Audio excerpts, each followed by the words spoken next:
You've plugged into Nirvana. Your device is ready to pair. You're now connected to Zone.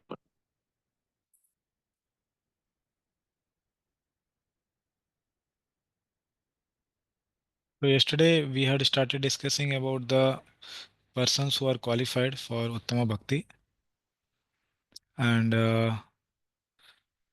we could not complete the first among them, Uttama Adhikari. So we will do again and continue.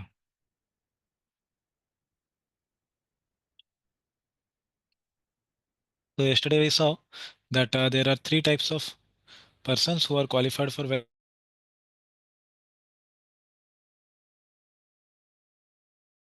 a topic that who is qualified for Vaidhi Sadhana Bhakti. We saw the very important shloka Jiva Goswami quoted Jat Shraddho Mat Kathasu Nirvinnah Sarva Karmasu Veda Dukkhatmakam Kaman Parityagya Pyanishwara Tato Bhajet Mam Prita Shraddhalur Dridha Nishchaya Jushamanascha Tan Kaman Dukkha Darkamsha Garayan. That even though that person is not able to give up sense gratification, but he knows that it is not good for his devotional service and he repents sincerely for that. For them, Lord Krishna's instruction is remain happy and worship me with full endeavor, with full faith, like that. Okay, so the Vaidhi sadhakas could be having the desires to enjoy, but at the same time, they understand that it is not good for their bhakti and they try to give up sincerely. And among all the practitioners of Vaidhi sadhana bhakti, we saw yesterday that there are three categories of people who are qualified. First, we saw Uttamadhikari. So we will read again this. Okay. And then we will discuss based on this. Okay. Arun, would you like to read? Yes, Prabhuji. शास्त्रयुक्तो च निपुणः सर्वथा दृढनिश्चयः प्रौढः श्रद्धोऽधिकारी स भक्तावोत्तमो मतः. The person who is skillful in scripture and logic, Shastra Yukto cha Nipuna, completely firm in his belief, Sarvatha Dridha Nishchaya, with deep faith, Prauda Shraddho Adhikariya, is considered qualified as Uttam in Vaidhi Bhakti, Sa Bhaktava Uttamo Mata.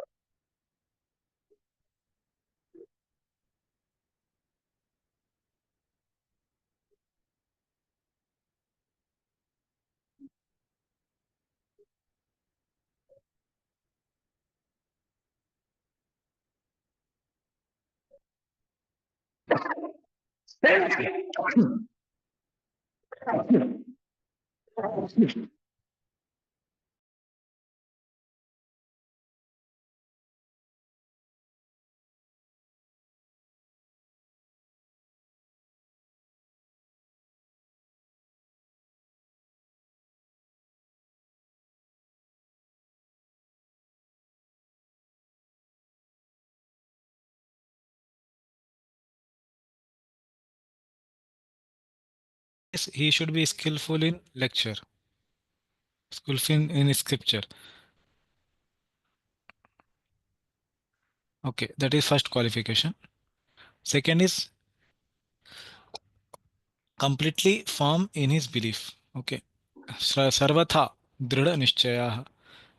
And third, with deep faith, Prauda Shraddha. Proud means something which is elevated, which is high, which is very deep. Okay, proud faith, deep faith is considered qualified as Uttama in Vaidhi Bhakti. Okay, three things are mentioned. So again, here I want to just mention that these are practitioners of Vaidhi Sadhana Bhakti. Okay, they are not perfected person. This Uttamadhikari is a practitioner. He is still in the Vaidhi Sadhana Bhakti stage. Okay, yeah. Please read. Yeah, Uttam Adhikari. Impetus for Vaidhi Bhakti is teachings of scripture. Thus, it may be concluded that the root cause of person's bhakti is faith in the content of scriptures. Uh, Conviction in yeah, conviction in the contents of the scripture is called Shraddha or faith. yeah. So the impetus for Vaidhi Bhakti is teachings of scripture. Okay. Just like we have, Chabi. okay, devotees can mute themselves. Yeah. So just like we have studied in this last session about Vaidhi Bhakti, that it is based on the teachings of scripture. The impetus is from the scriptures. But for Raganuga Sadhaka, the impetus may not be directly the scriptures, but personalities from Vraja, like Nandana Yashoda. Okay. And but they also do their activities based on scripture only, but the impetus is different that we saw yesterday. So thus it may be concluded that the root cause of a person's bhakti is faith in the content of the scriptures. Okay, so for a Vaidhi sadhaka, their impetus itself is the content of the scriptures. Okay, and now the first term, Shraddha, is being described here. So conviction in the contents of the scripture. What the scriptures are saying, that is true. Okay, having that faith is called Shraddha. Okay, yeah, please read. According to the degree of faith in the scriptures, there will be classification of persons possessing that faith. This person developed from firm conviction, did the nishchaya through studying thoroughly the principles of philosophy, tattva, the sadhana, and the goal, purushartha. That is the meaning of sarvatha in all ways. Correct. So this person who is practitioner of Vaidhi Sadhana Bhakti, but he is Uttama. He is very staunch practitioner of Vaidhi Sadhana Bhakti. How did he get this staunch faith? He got this staunch faith by the study of the scriptures. Okay. By studying thoroughly the principles of philosophy, tattva, the sadhan, and the goal. Okay. So all the things he has studied in the scriptures. So does that mean that person uh, to practice bhakti need to always have literacy? Means is it not that somebody who is illiterate can he not practice bhakti? What do you all say? Because here it seems that studying scripture is very, very important. And like yesterday also, we were discussing that, yeah, Prabhupada has written all the books and studying is very, very important. But somebody may not have that acumen itself to study so much. So can they not practice bhakti? Um, They as, can as practice bhakti only. Yes, Madhav. Yeah, many people are Mm. not aware of actual content of scriptures, but they do bhakti in quite meaningful way. Okay, okay. Yes, Arun bro.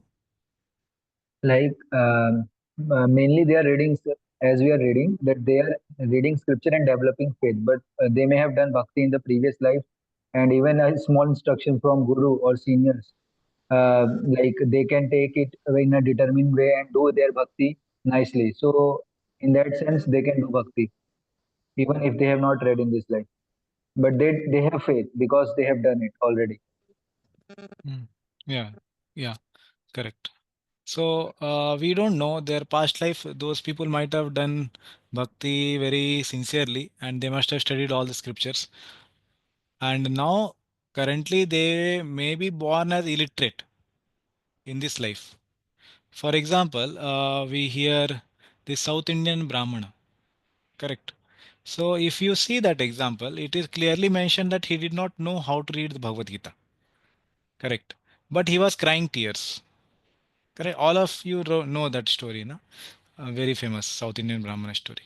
Now, somebody may think that he is crying tears, so he must be very learned in scriptures and he must be Uttamadhikari, all these things, right? According to Rupa Goswami's definition here. But when we see his life, Chaitanya Mahaprabhu himself, he saw him, he was not literate at all. He was not able to read Bhagavad Gita at all. But he was so much touched, and he was touched by what? That Lord Krishna, he is God himself, but he is ready to drive the chariot of his devotee. This touched his heart so much, and he was crying. Now, crying is symptom of which stage of bhakti? This Bhav. Ashta Sattvic Vikar. Yes, it comes only at the stage of Bhav. Okay, please understand carefully. That devotee is not a sadhaka. That South Indian Brahmana he is crying, he is already very elevated stage. Okay, in the past life he might have done and gone through all the sadhana stages. We don't know. Okay, so just because he is illiterate, we cannot say that he is not advanced. He is surely very advanced and he must be at the stage of Bhava or Prem. That's why Chaitanya Mahaprabhu recognized him. Okay. So we have to understand that way. Now currently he may be illiterate. But if somebody asks him the conclusion of scriptures, he may be very well be able to tell. And that's what he is saying also. I am so much touched by Krishna, who is God himself, becoming a charioteer of his devotee. That means he knows the conclusion of the scriptures. And he is very much touched by it. Okay. So past life he must have practiced. And another example also we might have understood or heard from Prabhupada that there was a lady in Radha Damodar temple who used to bring water every day morning in the temple. And Prabhupada gave a comment that she will go back to Godhead in this very life. Correct. Some of you may know that pastime. So somebody may think, oh, this lady is illiterate and she doesn't know the conclusion of the scriptures maybe. Okay. But we don't know the details. Just Prabhupada made a statement, and she must be uh, illiterate, okay, as far as externals are considered. But one thing we may understand from this pastime that she is a Vrajavasi. Okay, she has been born in Vraja. She is a Vrajavasi. She must be very, very advanced. Okay, and another thing also is that we don't know the past life of that lady. When we ask the conclusion of scripture, she may be able to tell. Okay, so the point I am saying here is this whole discussion is not about Bhava Bhakti or Prem Bhakti. This is only about Vaidhi Sadhakas. This Uttamadhikari also is Vaidhi Sadhaka, is a practitioner only. Okay, and for beginning or getting into devotional service, literacy is not the criteria. What is the criteria? Is Agya Sukriti. Person should have favorable impressions of Bhakti. But to advance in Bhakti, one should have the knowledge of scriptures. Okay, so for practicing sadhana, one has to know what are the do's, what one should avoid, what are the don'ts, correct?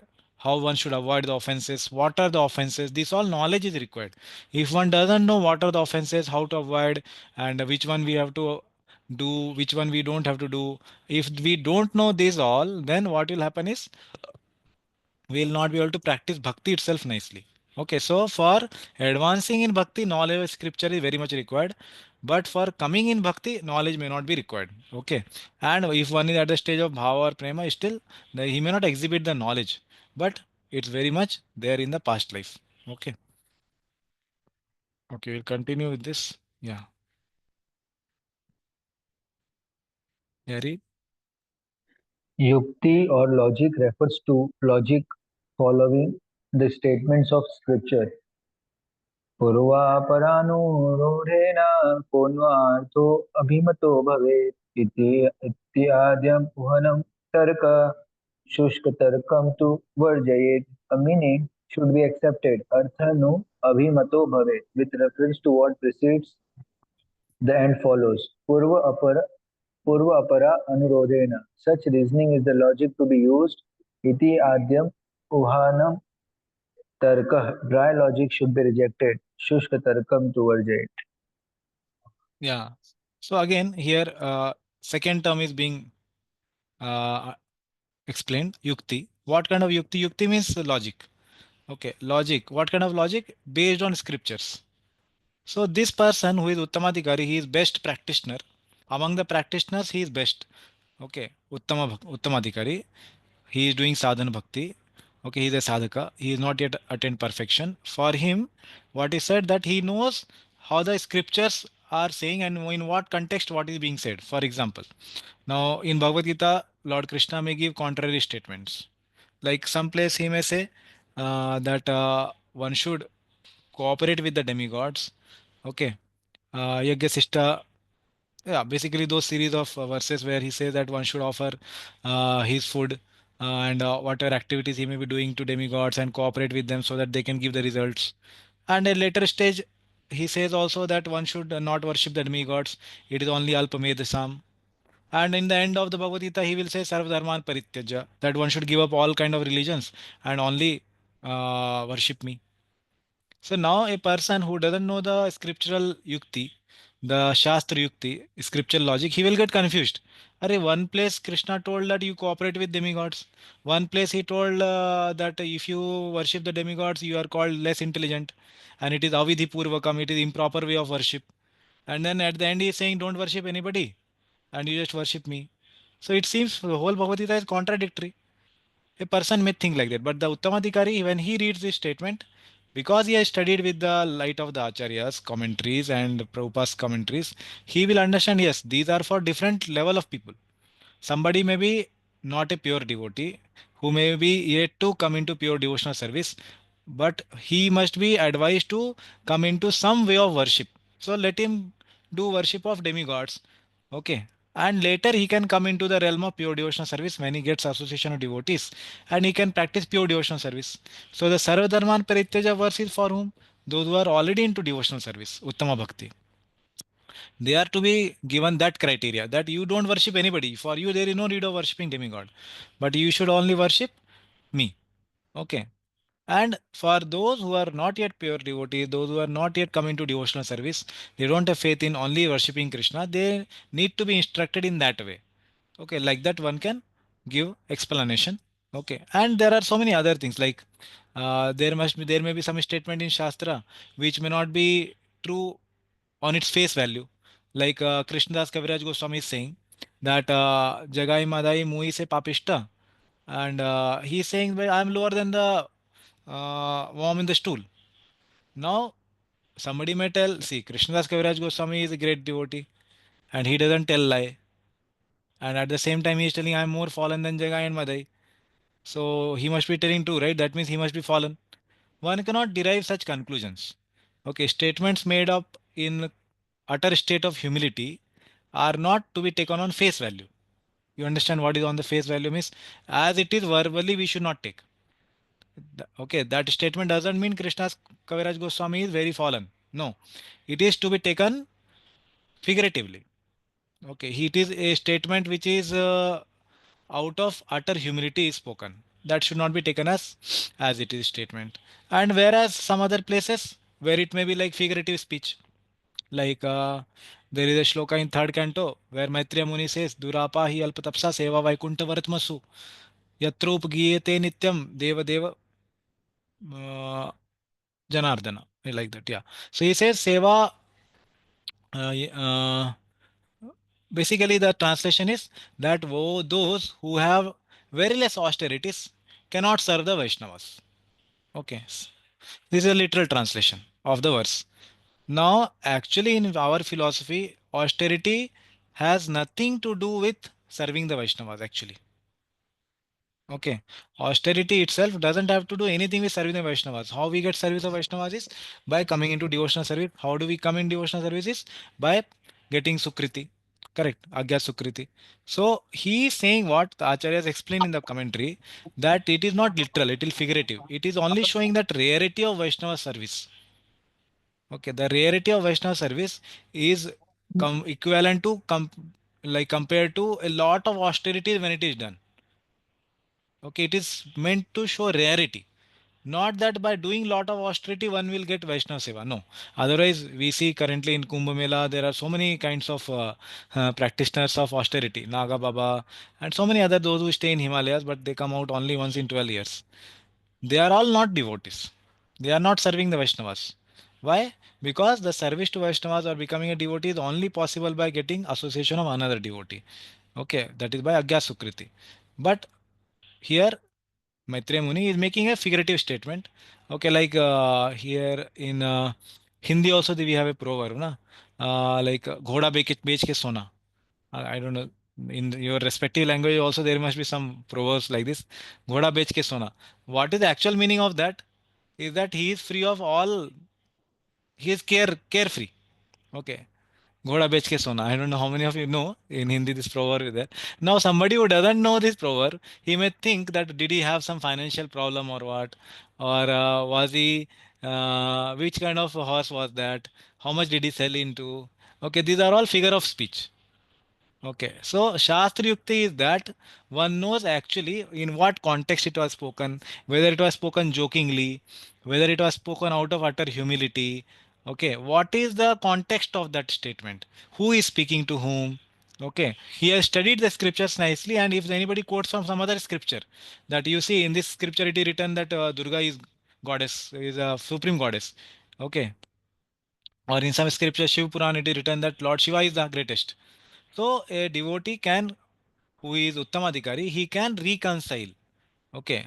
He can make samanvay among all the different scriptures. So somebody who is a worshipper of Lord Shiva, he should be encouraged to worship Lord Shiva by telling that yes, Lord Shiva is the greatest. For him, if you tell Vishnu is greatest, then he will be discouraged. So those who are devotees of Lord Shiva, for them Shiva Puran is there. Okay, and for them it is told that yes, you should worship Lord Shiva and he is greatest. Okay, and then gradually when they come become more and more advanced, Lord Shiva himself will direct them to Lord Vishnu. Okay, and like that there are various ways in which the devotees or those who are learned in scriptures, they use Shastri Yukti to reconcile opposite statements. Okay, that's why here Rupa Goswami is quoting this verse. Sorry, not Rupa Goswami. Jiva Goswami is quoting this verse that a meaning should be accepted with reference to what precedes, what was spoken before, and what follows, what was spoken later. Sometimes we take Prabhupada's one statement and then we make a philosophy out of it. That is not good. We should see what Prabhupada told before it, what Prabhupada did after it. Okay, any statement in the scripture should be like that. Okay, should not be taken one statement and whole philosophy is made out of that one statement. Okay, that should not be done. This is a some common examples I tried to give. Okay, yes, Arun, please continue. He is very expert in the study of relevant scriptures, and he is also expert in putting forward arguments in terms of those scriptures. Shastra Yukto Cha Nipuna. He can very nicely present conclusions with perfect discretion and can consider the ways of devotional service in a decisive way. Sarvatha Dridha Nishchaya. He understands perfectly that the ultimate goal of life is to attain to the transcendental loving service of Krishna, and he knows that Krishna is the only object of worship and love. Praud Shraddho Adhikari. Yeah, so he is expert into putting forward arguments, not arguments of debate. But if somebody is questioning, he is able to answer properly that, okay, what is this statement, where it comes, what is the context, who is speaking to whom, all these things he has studied nicely. And then based on that, he is able to decide properly that what it means. And he is able to convince others also that what you should do with this statement. Like for example, there are sampradayas, even in Vaishnava sampradaya, there are four sampradayas.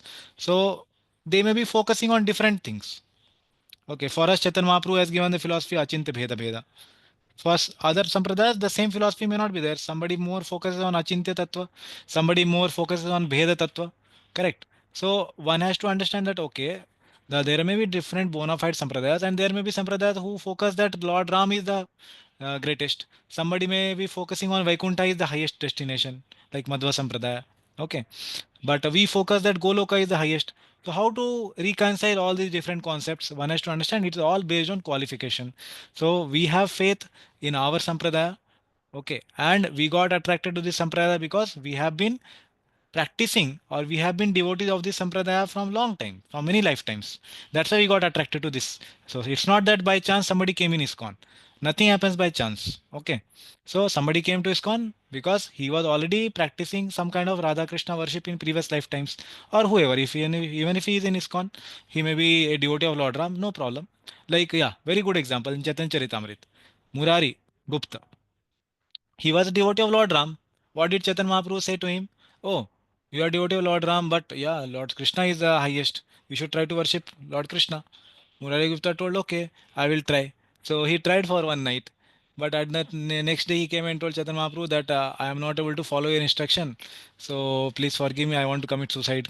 Such kind of thing he was saying. So, but Chaitanya Mahaprabhu told, no, it is very good that you are so much attached to Lord Ram. Obviously, he is not a sadhaka. He is a siddha. He is Hanuman, Lord Hanuman himself. So he is a pure devotee already. But to give an example, Chaitanya Mahaprabhu is teaching that there can be different practitioners of different faith, and one should be very very expert in dealing with that. That even if somebody worshipping Lord Ram, one should not try to think that he is not a proper devotee. Just because we are devotees of Krishna doesn't mean that Lord Ram devotees are not devotees. Okay, they are all same Lord, but different forms they come because they have different devotees who love them. Okay, and even so when some sampradaya like Madhva Sampradaya may speak that Vaikuntha is highest, so we don't go and show them proofs that you see Goloka is highest. Chaitanya Mahaprabhu had a debate with Tattvavadis and then he showed Goloka is highest. We don't do all that kind of thing, because we understand what they have faith in, that is only being encouraged by their acharya, because they have come to that sampradaya because that faith they had from many lifetimes. Okay. And they have taken to that teachings, and they are considering Lord Vishnu to be highest and Vaikuntha to be highest. That is all glorious. And let them follow their acharya's teaching, and let them go to Vaikuntha. That is all glory. And for us, our acharyas have taught that we should go to Golok Vrindavan by chanting Hare Krishna Mahamantra, okay, by following the procedure that Prabhupada has given, and that is all glorious for us. So we don't unnecessarily debate on that. Okay. So these are called Shastri Yukti.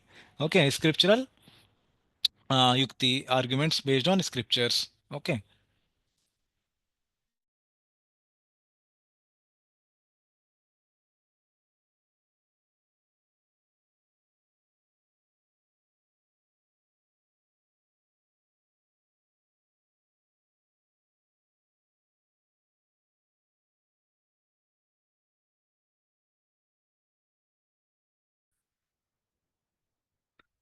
You have made me co-host, right? Arun bro? No, no. I am asking Yeah, you to when make me yeah. co-host. I am asking you to make me co-host, not host. That's why recording will stop if you make me No, no, no. host. I'm pausing actually when you are leaving now.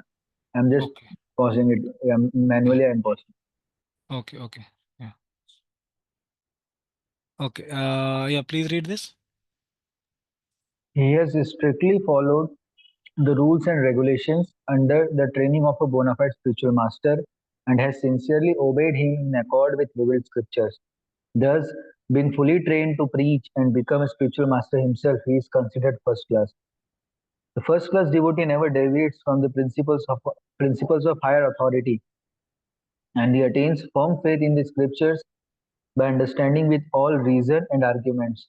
Sarvata Adedda Nishchaya Prodha Shraddha Adhikari. Yeah. So basically, Prabhupada is giving comments on this verse now. So he has strictly followed the rules and regulation under the training of bona fide spiritual master. Okay. So this person has studied the scriptures earlier in Vedic times also. This was a method of study. What is the method of study? That they take one book, like Bhagavad Gita, and then study under one teacher from first page to the last page. Complete one book. Then after that, maybe okay, go to Srimad Bhagavatam. Then start from first canto, first page, go till 12th canto, last page, study under one teacher. Okay, like many times we see in Chaitanya Charitamrit, Chaitanya Mahaprabhu told, okay, you go and study Bhagavatam from Gadadhar Pandit. Some devotees. Some devotees he told, okay, Jiva Goswami, you study Sanskrit from Madhusudan Vachaspati. So then after that, study under Rup Goswami. And then Jiva Goswami was sent three devotees, right? Srinivas Acharya, Shamanant Pandit, and uh, Narottam Das Thakur. Correct. All three devotees. They came and studied. Correct. So these are the ways of studying in the Vedic times, that they would study from first to last page of a particular scripture under one guru. Okay. And then in sequence they would study like that. Okay. And here also similarly it is told by Prabhupada that training from a bona fide spiritual master should be received in what? In the revealed scriptures and according to the ways mentioned in the scriptures, so that he can be trained into Shastri Yukti. Okay. That what the Shastra is speaking, for whom it is there, and who is speaking to whom, whether it is spoken jokingly or it is spoken figuratively, whatever.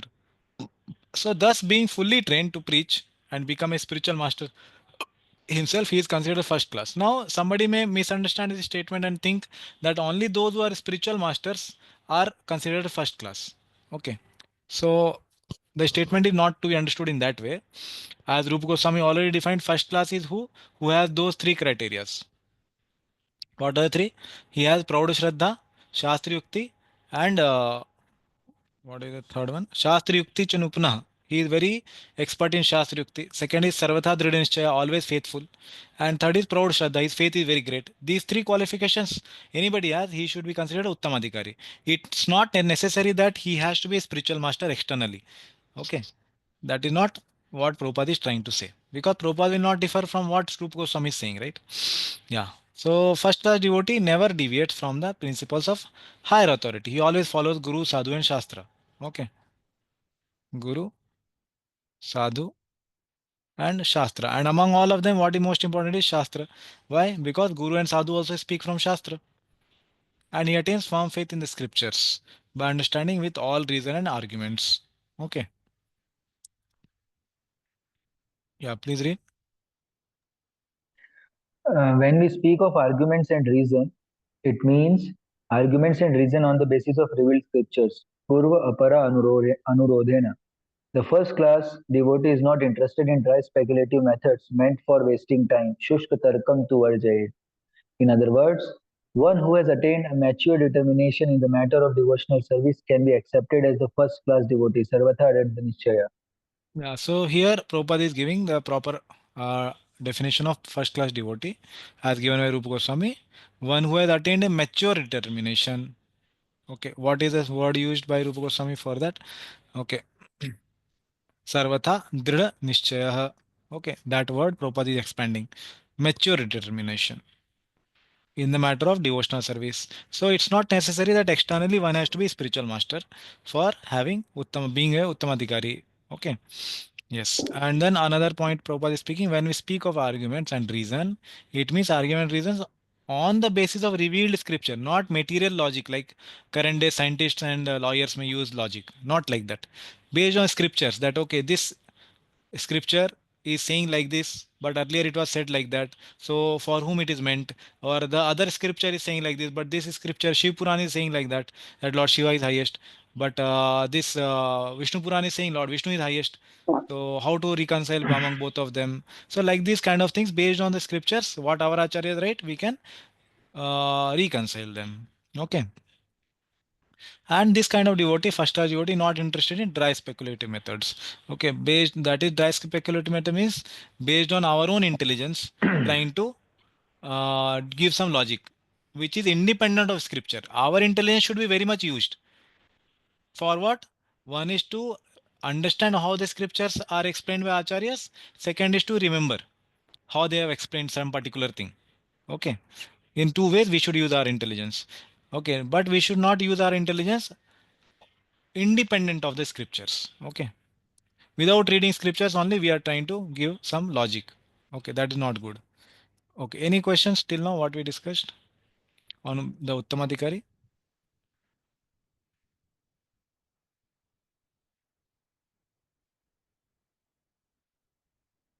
Okay, yes Arun Prabhu. Prabhuji, we were discussing about illiterate person, the Brahman, South Indian Brahman examples. Uh, but we also see in scripture, like people like Jad Bharat, like who deny the opportunity to learn. And I'm taking this example in modern context in a way that there may be some devotee or some person who is not aiming to do big, keeping his life simple. So Aiming to how do what? can not aiming to do something big, Deep. any Big, big big. thing in material world, yeah. So Uh, he is easily convinced to keep his life simple, okay. but not doing bhakti. So how to understand this? Like one can be that he is lazy, but he is not lazy also, but he does not want to do big and not doing bhakti. Like example, in NGCC, I was staying before 1 year. I was staying in NGCC there. One devotee who he was thinking to buy home and all. His father was saying why to waste time or and energy in purchasing, live in a simple house. But he was saying that his father is not doing that bhakti also. So how to understand such person? Yeah, mode of goodness he characterized like that. Yeah, mode of goodness is like that, where person may not be lazy, but it looks similar to laziness. Okay, mode of goodness and ignorance are externally somewhat having similar characteristics sometimes.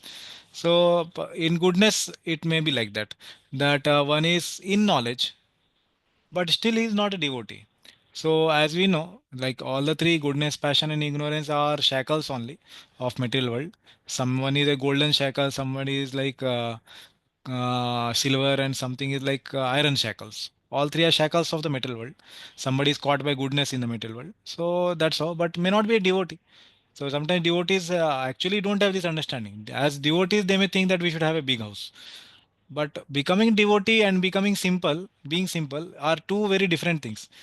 Being devotee happens only because of our previous association of devotees. They have got some agyat sukriti. But they may be having a more influence of passion, ignorance, or goodness in the past lives. That also may be there. And now they have taken up bhakti from whichever background they may be coming. So we see among devotees also there are very simple devotees. Some are very uh, like very simple living, and there are some devotees who may be very much not simple living. So they may be coming from different backgrounds. And being simple is something which is very different from being devotee. Okay, simple means I am saying in the terms of mode of goodness.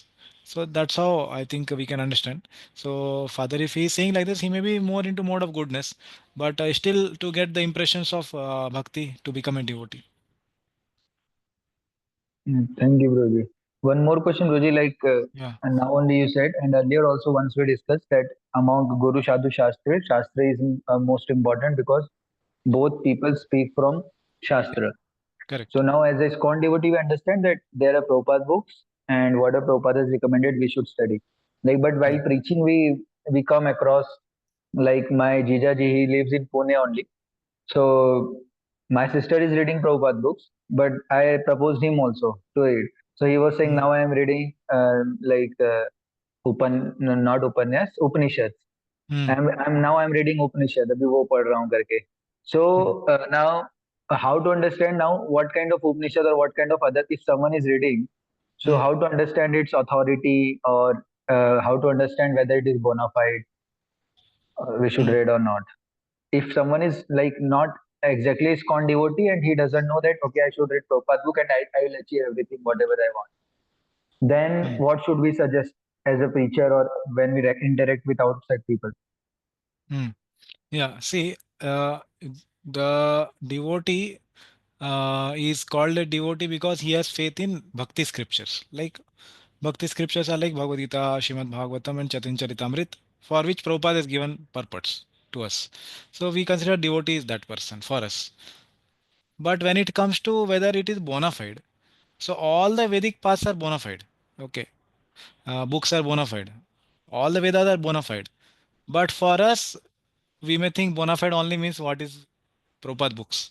Okay, that may be true for ISKCON, but for people who are not yet become ISKCON devotees, okay, for them that they may say you are not reading bona fide books, okay, because they are not yet ISKCON devotees.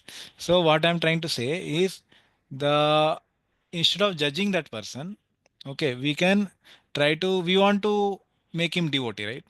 So when we want to make him devotee, the only process to make anybody devotee is by giving him favorable impressions. That is called Agyat Sukriti.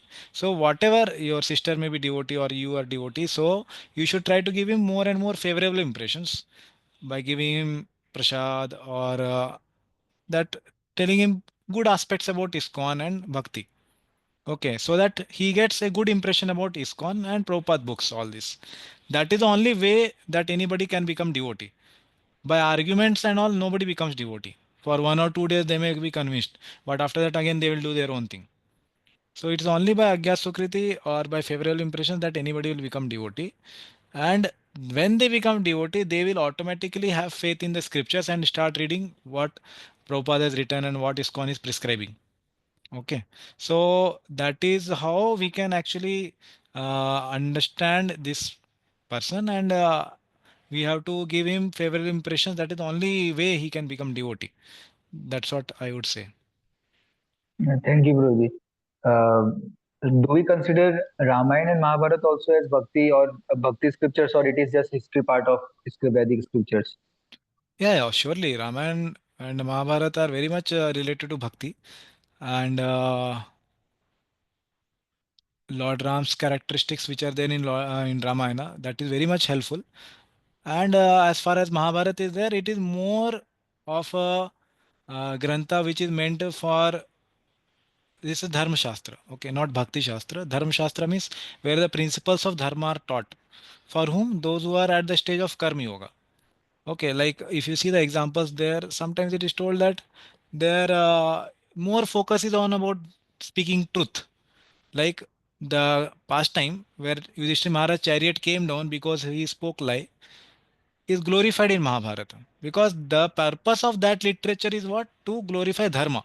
That speaking truth is highest, even higher than becoming devotee of Krishna.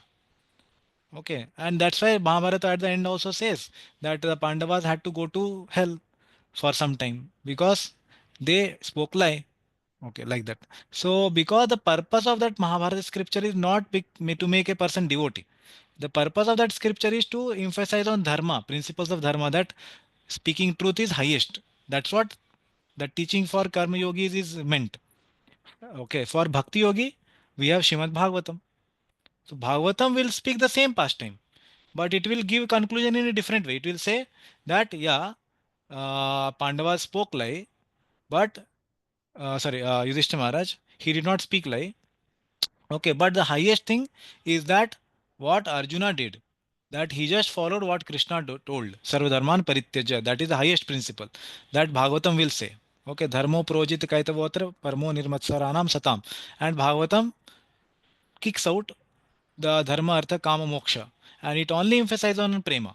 Okay, so that's why there is a difference in value system. I would say value system. You understand what is the goal or what values they propagate. The Mahabharata propagates more about dharma principles. That speaking truth is very important, but Bhagavatam will speak more about that attaining Krishna prema is highest, and what Krishna is saying to do that, whether it is truth or a lie, doing that is highest, like that Bhagavatam will say. So our acharyas have not given any commentary. Vaishnava acharyas, Gaudiya Vaishnava Sampradaya acharyas have not given any commentary on Mahabharata. So I would personally not recommend anybody to read Mahabharata because our acharyas have not given purpose to Mahabharata. Okay. And Ramayana, as far as it's considered, yeah, if our acharyas have given commentaries to that, we can read Gaudiya Vaishnava acharyas. Okay. But as far as Gaudiya Vaishnavas, our parampara is concerned, we are devotees of Lord Krishna. We are trying to become a devotee of Lord Krishna, and our goal is more oriented towards going to Golok Vrindavan than Lord Ram's abode, which is Saket Dham. There is nothing wrong, again, don't get me wrong, there is nothing wrong in worshipping Lord Ram and going to his abode. But the orientation of our sampradaya is towards Lord Krishna in Golok Vrindavan. Is it okay, bro? Yes, thank you, Guruji. Yeah. Okay. So now we will go to the second category of Vaidhi Sadhaka practitioner. Okay. So this is Vaidhi Sadhana Bhakti. Okay. Again, I will remind it is still in practice. Okay, and what kind of practice? With the impetus which is derived from the teachings of scripture. That is called Vaidhi Sadhana. And that is second level of devotee in that Madhyama Adhikari. Okay. Ya Shastra Adishu Anipunah Shraddhavan Satu Madhyamah. Okay. Somebody else can read. Yes, Shri Gangaputra Prabhu. Could you read? Yes, Bhajan. The person who is not fully conversant with scriptures like Uttamadhikari, Yaha Shastra Adishu Anipunah, but has firm conviction in them, to Shraddhavana is known as the Madhyamadhikari. Yeah. Samadhyama. Yeah. So very simple definition. From the previous definition, we had three terms there. Correct. Shastra Adishu Nipunah, there it was. But here it is Anipunah, means he is not so expert. So expert means what? As like Uttama Adhikari. He is not that much expert, not fully conversant with the scriptures. Means he has studied, but he has not studied very well and he cannot reconcile all the doubts which may come in scriptures. Okay, like that. But on the other hand, he is still Shraddhavan. He has firm conviction. Okay, Dridha Shraddha he has. That part is there. But he doesn't have that Shastriyukto Nipuna, he is not there. He is Anipuna, not fully conversant. This person is known as Madhyama Adhikari. Okay. And also, as we studied yesterday, that pyramid, if you remember. So, this is a pyramid of faith. So, Kanishtha has least amount of faith. Madhyama has greater amount of faith. And Uttama has highest amount of faith. Okay. Yeah, please read, Proj. In this verse, Shastra Disho Adishu. Anipuna. Adishu Anipunaha means he is not as conversant with scripture as Uttamadhikari. This means that when a strong challenger presents his points, he cannot establish the correct conclusion. Shraddhavan means he is still firmly convinced in his mind the scriptural conclusions. Yeah, so when somebody says that, that Sampradaya they follow Lord Ram is the highest, but your Sampradaya they are saying Krishna is the highest. So he may not be able to reconcile exactly. Or when somebody says that, Bhagavad Gita speaks both the things, that karmanye vadika raste, that you should do your karma, that is your adhikar. And at the end, Krishna says, Sarvadharman parityaja, you should give up all duties. How Krishna is speaking to these two different things at two different places? He will tell, oh, I don't know, sir. I don't know why Krishna is speaking two different things. I cannot reconcile. But I know Bhagavad Gita is correct. Okay, it speaks about principles from Lord Krishna himself. That must be correct. I don't know why Krishna is telling two different things at two different places. I don't know. But a Uttamadhikari, he will tell, yes, yes. Krishna is speaking karmanya adhikaraste. That is your adhikar because he's speaking karma yoga there. So that is for the level of the person who is at the stage of karma yoga. And somebody who has already attained the bhakti yoga. For them, Krishna is speaking Sarvadharma Parityaja. You only worship me. For you, there is no other work. You should do everything for me. Like he is saying, you fight for me. He is saying to Arjuna. So he can reconcile like that, Uttamadhikari. But Madhyamadhikari and Kanishtadhikari will not be able to reconcile. They will, because they have not studied the scriptures so nicely. But they have become devotees. Okay. And again, second point is Shraddhavan, that he is still firmly convinced. He will not give up Krishna consciousness because this doubt arose that, oh, why Krishna is speaking two different places, two different things. Okay, he will not get doubts. He will be fully convinced and he will be practicing his 16 rounds and 480 principles, morning program, everything he will continue doing. But he will not be able to answer that person. That is the only difference. Yeah, please read. He is not very expert in arguing on the strength of revealed scripture, but he has firm faith in objective. Hmm. Shastra Adeshu Anipunah Shraddhavan. The purport of this description is that the second class devotee has firm faith in the procedure of devotional service unto Krishna, Shraddhavan. But he may sometimes fail to offer arguments and decisions on the strength of revealed scriptures to an opposing party, Shastra Adeshu Anupuna. But at the same time, he is still undoubted within himself as to his decision that Krishna is the supreme object of worship, Shraddhavan. Yeah, yeah, yeah. So see, there can be so many arguments which can be there. Somebody may say, "Oh, why Krishna did he run away from the battlefield? He's called Ranchod. So he is acting so miserly. He is so much fearful of his enemy Jarasan. Correct. So he ran away. So he will not be able to answer. He knows the pastime, but he is not able to answer that why Krishna did like that. But when he studies Srimad Bhagavatam with the comments of Srila Prabhupada and other acharyas, he can answer that, yeah, okay, what Krishna wanted to do, why he did like this, okay, and why Krishna lifted weapon, even though he told he will not lift weapon, he lifted the whole wheel of the chariot to kill Bhishma. He had promised na, that he will not lift. Why your Krishna did like this? So this person will not be able to tell that why Krishna did like this. But a Uttamadhikari who has studied the scripture nicely, he will tell, yeah, actually, Bhishmadev was in the Viraras and he was devotee of Lord and he wanted to exchange Viraras with the Lord. So Lord internally had those feelings and he wanted to exchange those feelings. That's why he lifted it. And for him, what is most important is to protect the life of Arjuna than to keep his promise. That's why he's called Bhaktavatsala. He can speak these principles. A Uttamadhikari can speak this principle and reconcile all this. But a Madhyamadhikari may not be able to do. So that is the difference. I hope you are able to understand. Okay. Okay. Any questions on this, Madhyamadhikari, what we discussed? Okay. So then we will go ahead with the Vaidhi Sadhana Bhakta of the third category. That is among the practitioners of Sadhana Bhakti, which has the impetus of scriptures. Okay, among them, the lowest class of practitioner of Uttama Bhakti only. He is also a person because Vaidhi Sadhana Bhakti is a part of what? Uttama Bhakti only. What is Uttama Bhakti? Anyabhilashita Shunyam. Jnana Karmadi Anavritam Anukulyena Krishnanushulenam Bhaktiruttama. Okay, that only has two categories. Okay, three categories we studied yesterday: sadhana bhakti, bhava bhakti, prem bhakti. In sadhana bhakti, only category is Vaidhi sadhana bhakti. That means this Kanishtadhikari, please understand, he is also a practitioner of Uttama bhakti. Okay, now we will see the definition. Yo bhavet komal shraddha sa kanishto nigadyate. Yeah, okay, somebody else can read now. Mm, yeah, Madhav Harinam Prabhu, please read. Hare Krishna. So he who has weak faith, here bhavet komala shraddha, because of even less knowledge of scriptures than the Madhyamadhikari implied, is called the Kanistha. So Kanistha. Okay, thank you, Prabhuji. So here, very nicely, Rupa Goswami has composed this shloka. So this is third category of practitioner of Uttama Bhakti. He has weak faith. Okay, because he has less knowledge compared to whom?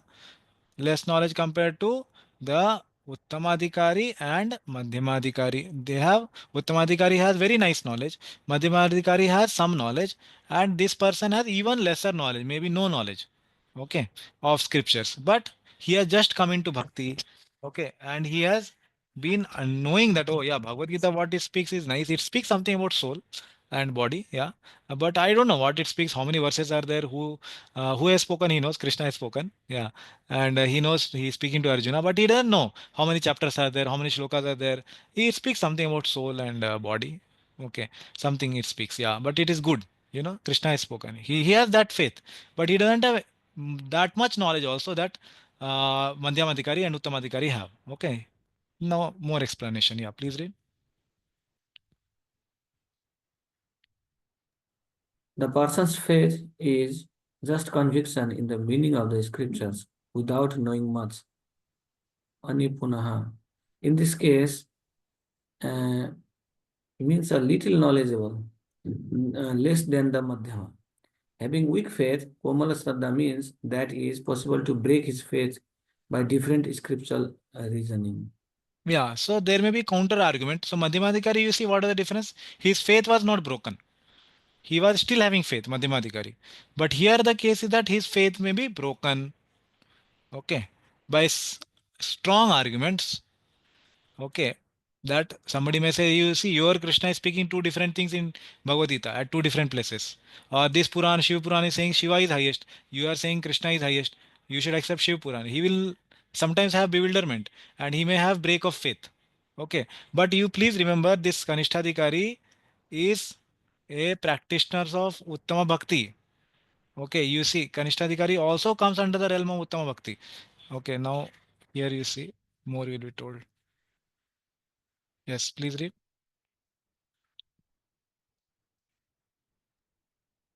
Other persons using scriptural logic can defeat a person with tender faith.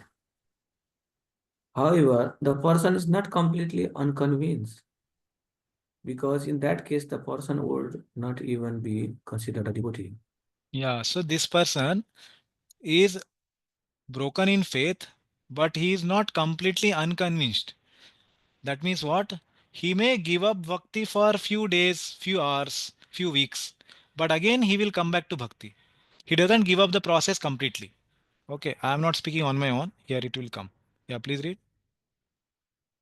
Weak faith means temporary unsteadiness of the heart when defeated by strong materialistic opponents.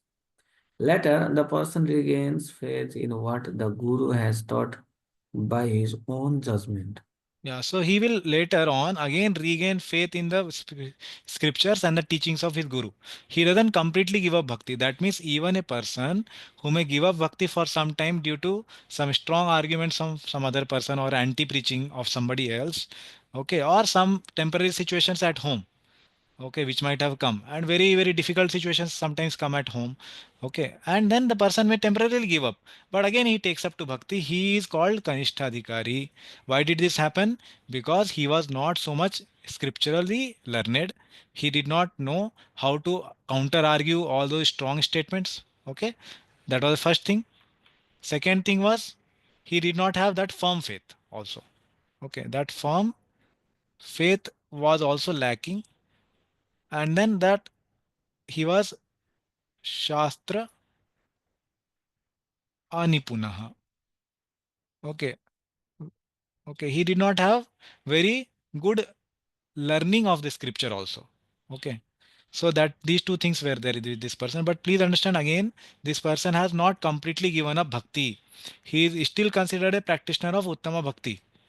Okay, but lowest among the practitioners. But he is adhikari. Adhikari means qualified. He is qualified for Uttama Bhakti. Okay, this is a Kanishta adhikari.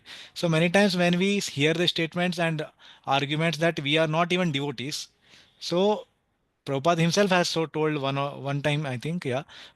Sometimes we become proud. Then Prabhupada told that we are not even devotees. So sometimes the devotee may take up that statement and use it so much against somebody else. They may not use for themselves. They may use for somebody else that you are not even a devotee. Okay, but we have to stick to what all the acharyas are saying and how Prabhupada has explained this in NOD. If you read in NOD, I will show that now next. How Prabhupada gives the definition of devotee, and he speaks that this kind of person who has given up for some time and comes back to bhakti is still a devotee. Okay, so we should use the definitions of the words like devotees from the place where Prabhupada has himself defined it, not take it from here and there where Prabhupada was trying to crush the pride of some devotee and take the statement from there and then define who is a devotee. Okay, so that is called Shastra Ayukti, improper use of Shastra.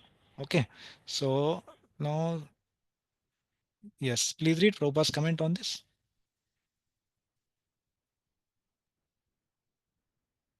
The neophyte or third class devotee is one whose faith is not so strong and Yeah. who, at the same time, does not recognize the decision of the revealed scriptures. Yo bhavet komala shraddha. The neophyte's faith can be changed by someone else with strong arguments or by an opposite decision. Yo bhav. Sorry. Opposite decision, yeah. Yo bhavet komal shraddha. So he has komal shraddha and his faith can be changed by someone else with strong arguments.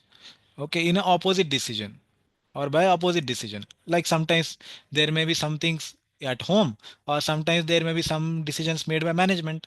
So because of the decision made this person, or there may be some great person who may be practicing devotional service from many years in ISKCON or outside anywhere, he may do something which is very abominable, which was not expected at all from him. So these kind of things, when this person sees, he gets very much disturbed in mind. Arey, how this such a great person who was practicing from 30 years, 40 years, he did like this? It was never expected whether devotional service is working or not. Whether bhakti works or not, he may start getting these doubts. But still, he will go to the Guru Janas and go to his superiors and clarify.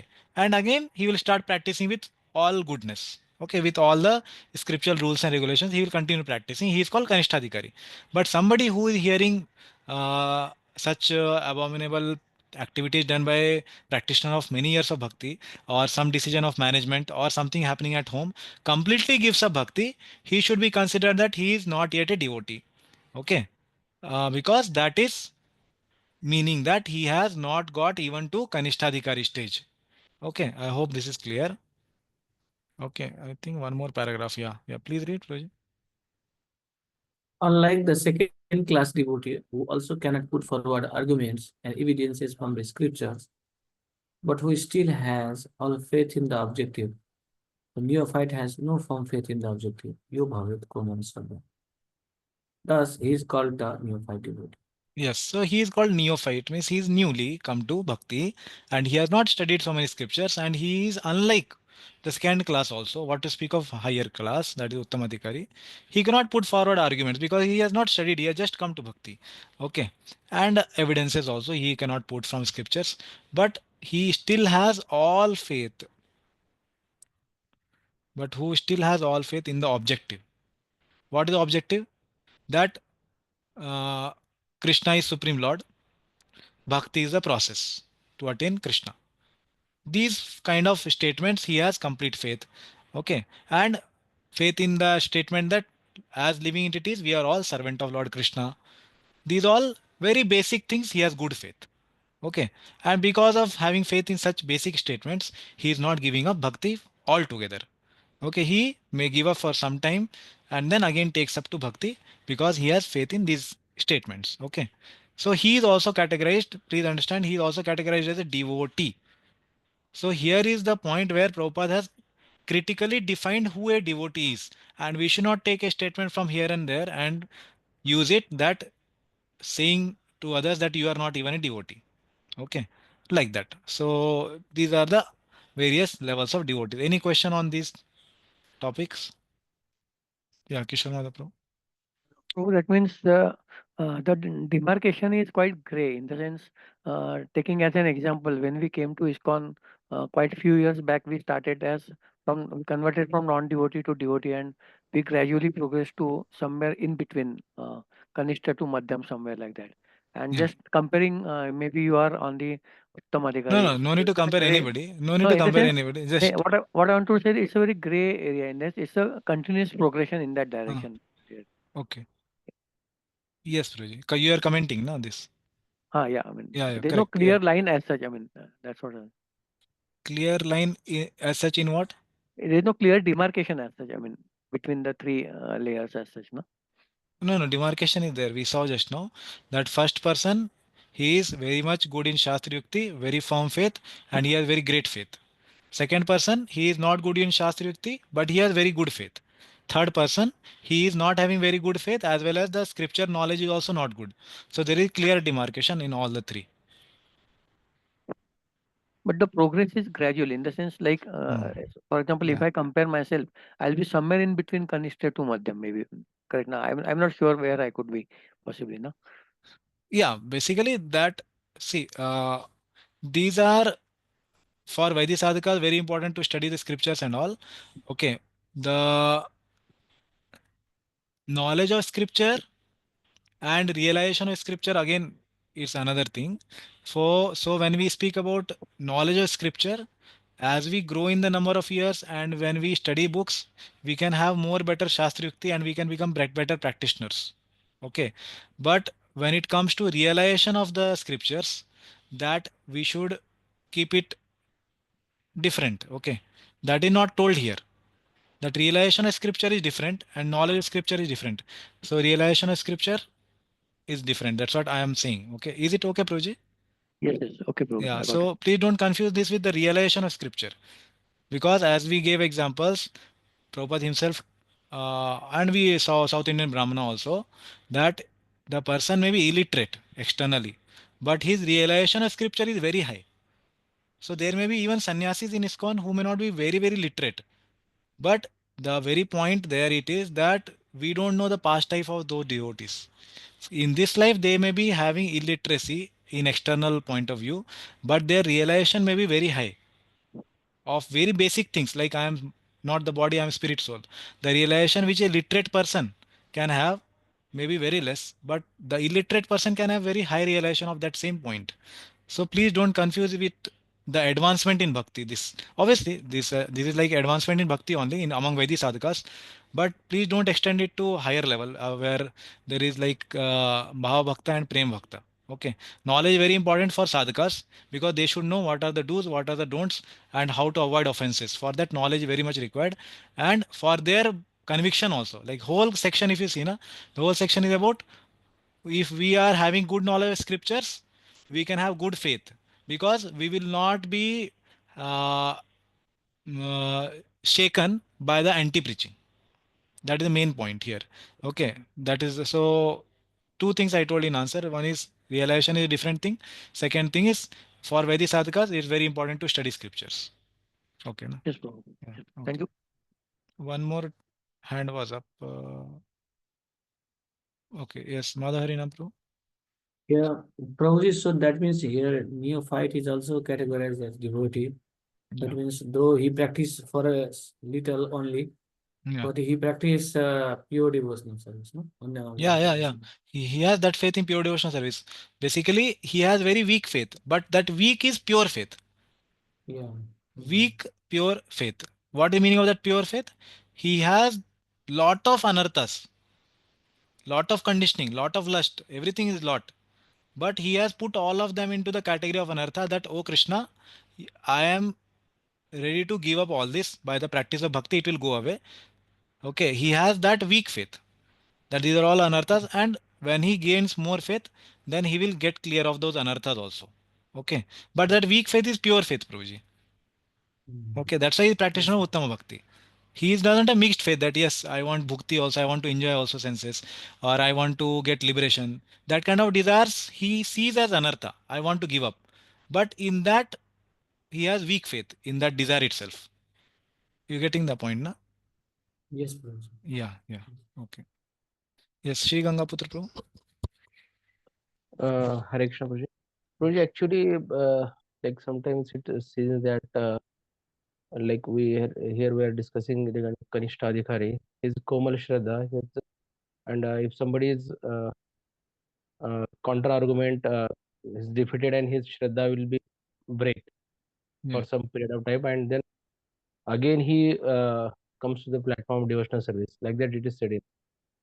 correct. So we see that Prabhuji, like some devotees, like in voice days, they will practice many years, like 7, 8 years, and they are very good in scriptural injections also. And suddenly, not like leaving the ISKCON and going to some other shelter, like in Prabhupada disciples or Bhakti Saraswati Maharaj disciples. They are things like chanting 16 rounds, 64 rounds and meditating on Krishna like that. So, Prabhuji, like, what happens to Hmm. this kind of practitioners? Yeah, good Because we have question. some cases actually in voice. Yeah, very good question. Yeah, I have also seen my friends also, and it happens obviously. But Prabhuji, my question to you is: have they given up bhakti? No, Prabhuji, because they're still practicing, not under ISKCON, but still they are Hmm. practicing. Yeah, so that's what my question is: are they practicing bhakti, or they have given up bhakti together, altogether? No, there's some one case is that he's still practicing, Yeah, and one case is that he has left everything actually. yeah. That's He's what not even connected with devotees. there are different types of gatherings, which my friends Yeah. also they are there. So Mm. yeah, one of the friends like means they gave up for 5 6 years. There was no connection somewhere, and then again they came back. So yeah, different categories, different types of devotees. So basically, classification here, na Prabhuji, is somebody who might have studied scriptures also, but completely gives up bhakti. That means we have to clearly understand, even if that means he has not come back to bhakti. I'm saying that case. That means you have to understand that there was some other motive in studying the scriptures. It was not for the practice of pure devotional service, and he did not have pure faith. Okay. Surely he would not have had, because if it was there, then Rupa Goswami is clearly saying that that person will come back to the bhakti process, because that faith is there, and he will see here what he told. The word is, see, Yeah. later the person regains faith in what the Guru has taught by his own judgment. So if that person has not got his own judgment, and he has not able to regain faith in Guru and the process, that means we have to understand he was not yet on the level of Uttama Bhakti. No uh, problem with that. He will gradually come as he gets more association of devotees. No problem. In some other lifetime, he may come. But we have to understand shastrically that he was not yet there. Okay, and our role is that we should give him more and more Sukriti of Uttama Bhakti, so that he can come to Path of Uttama Bhakti. And there may be cases, as you told, that who have gone to somebody, some other Gaudiya Mutt or some other Bhakti Thakur's disciples. So if they have not given up Bhakti, they are all glorious. They have all freedom to practice under any person whom they are feeling more inspired. There are cases there are ISKCON devotees who have gone to other Sampradaya at all, fully. Uh, So if they have at some time considered that Lord Ram is greatest, I want to attain Saket Dham, or somebody going to Madhva Sampradaya, like that place, and practicing that and considering Vaikuntha to be highest and practicing under that Acharya, all glories. Because they have not given up bhakti, and they have understood what their actual goal is going to be. And ISKCON helped them in some way. That's also very good. We are not monopolizing that everybody should practice under ISKCON only. Then only they are devotees, and everybody should practice for Krishna only, because Chaitanya Mahaprabhu himself did not do that. Okay, he appreciated Murari Gupta also. He appreciated one more devotee. Yeah, Ganpati Anas. Bhatta. Venkat Bhatt also. I'm saying about Lord Narsimdev's devotees, I think Narsimhanand Brahmachari. So there are different forms of Lord. Bhatt also, as Mataji said, worshipper of Lord Vishnu. So he told him that you see Krishna is dancing with gopis and Lord Vishnu is getting attracted. So he is putting that argument, but at the end what he is doing, he is not telling them you should and you must worship Krishna only, then only you are devotee. He is not doing that, and we should also follow Chaitanya Mahaprabhu in that way and not actually disturb them. If they have considered Vishnu is highest, they want to go to some other sampradaya, practice bhakti, all glories. Okay, is it okay, Prabhuji? Yes, yes, Prabhuji. Yeah, because our thing is that we should be first fully fixed up in our bhakti, and then if somebody is going to some other sampradaya or some other mission, then if they are asking us some guidance and they are under our shelter, then we have the responsibility for them. But at the same time, we should not judge them if they have not given up bhakti. I'm saying, Yeah. okay, na? Yes, is it okay, Prabhuji? Yes, yes, Prabhuji. Okay, yes, Aruna Mataji. Prabhuji, in this same slide which is appearing on our screen, in the second line it is said, has taught by his own judgment. So his own judgment is devotee's own judgment, right? Or Yeah, devotee, guru's? not gurus. His devotee's own judgment. Okay, Prabhuji. And Prabhuji, what I understood so far after hearing so many answers and what you said is, a devotee or any person like who comes and practices for some times and then he leaves and then he never returns back, that person is not a devotee itself. No, no. Yeah, I'm saying he's not a devotee in the Uh-huh. sense that he is not practitioner of Uttama Bhakti. Okay, he is not yet Kanishta Okay. Adhikari also. Maybe mixed devotee. He had some other goals of bhukti and mukti. Like he wanted to enjoy material world. Some those desires may be there because of which he went out of bhakti. Okay, and there may be some other desire like he want to merge into Brahman. That desires may be there because of which obstructed his path of Uttama Bhakti basically. That Anya Bhilashita Shunyam Gyan Karmadi Anavritam was not there. That's why he gave up bhakti. Uh, okay, Prabhuji. So we can also say that जो हमने like what we discussed in Guni Bhuta, Pradhani Bhuta and Kevala Bhakta. So he Mhm. is not even practicing Kevala Bhakti also. No, no, So no. he's okay. And a person who practiced and then left for some reason, but after some years came back again, Hmm. he is considered as Kanishta, right? Yeah, he is considered as Kanishta. Yeah, correct. Okay, Prabhuji. Yeah, Thank you he so much, came back Prabhuji. after some time, whatever, maybe few years, few months, few weeks, whatever. But he understood, like there are so many cases in our devotees that they tried to escape from the devotees, and wherever they went, devotees were only was the person they found because Krishna doesn't want to leave them sometimes. Okay, and then they had to come back to bhakti. Okay, so there are so many cases where Krishna also is there, and sometimes Krishna gives freedom. Yeah, so Prabhupada's case, Prabhupada, we saw some devotees, they were surfing in Hawaii.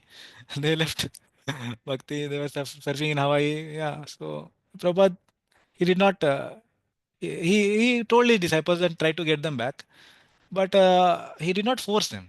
Because nobody can force, even Krishna doesn't force against the free will of the devotee. Yeah, okay, na? Yes, Yeah, Prabhuji, just one last point, yeah. Prabhuji. If I extend this question a little further and if I say like, um, sometimes what happens, ki maybe we don't come back in the same life, but we uh, come back in the next life. yeah. So in what, so will that, I mean, I don't know, because the life, the whole life changes. So should they Mm. be considered? Like Yeah, जैसे miss, हम like we don't have to sorry, judge Prabhuji. anybody. Yeah, you complete your question. Yeah, Yes, like I have heard or we all have had many times that we are practicing in this life because somewhere we have already practiced in past life. correct. So what kind of case is this, Prabhuji? What kind of case? Is this one like we practice in past life also and this life also? So I mean, I'm a little confused about this thing. Yeah, yeah. Which See, category we shall put this thing into, like, yeah, changing that's life what. and uh, So there are cases like we see in this lifetime, devotees practice till the end of their life, and they may not have perfected. They have not yet attained the stage of bhav and prem. So because they have not attained the stage of prema, they will not go back to Godhead. Okay, and they will again take birth in the next life, obviously in human life. Okay, because even little bit practice of bhakti in human life is guaranteed. Then next life they will continue. But here the case of Kanishtadhikari is like he gives up for some time and then he continues in this life and then again takes up in next life continued. But you are saying a case that where he might have given up completely in this life and then he may take up in next life. So we don't know. We don't have to go behind that person and judge what he is doing, why he left, because sometimes there are different cases apart from faith that person gives up bhakti. Okay, as I told, there may be different cases, some household issue, some management issue, so many things may be there. So we don't have to judge anybody, but it's more about understanding about us, understanding the philosophy, than to judge others. Okay, so if somebody is coming after some time, then yeah, very much, very good. Okay, Prabhuji. And when it comes to understanding of the scripture or maybe conviction of the scripture, then the difference between Uttama Adhikari and Madhyam Adhikari is that Madhyam Adhikari is able to establish the scriptural injunctions, or Yeah, Madhyam Adhikari does have full faith but is not able to like put his argument or is not able to establish the whatever scriptures suggest. Is it right? yeah, that only. Yeah, Okay, Prabhuji. Thank you, yeah. Prabhuji. Okay, so this we have completed. Yeah. Okay. One thing, yesterday there was question from Mataji, Prem Latika Mataji, about practicing bhakti in a simple way. And there are cases when we have devotees who may want to read the scriptures nicely and then practice. So in regarding that, I wanted to show one thing from Shivram Swami Maharaj's book. This book is Shuddha Bhakti Chintamani. Okay, Mataji, are you able to hear? Prem Latika Mataji?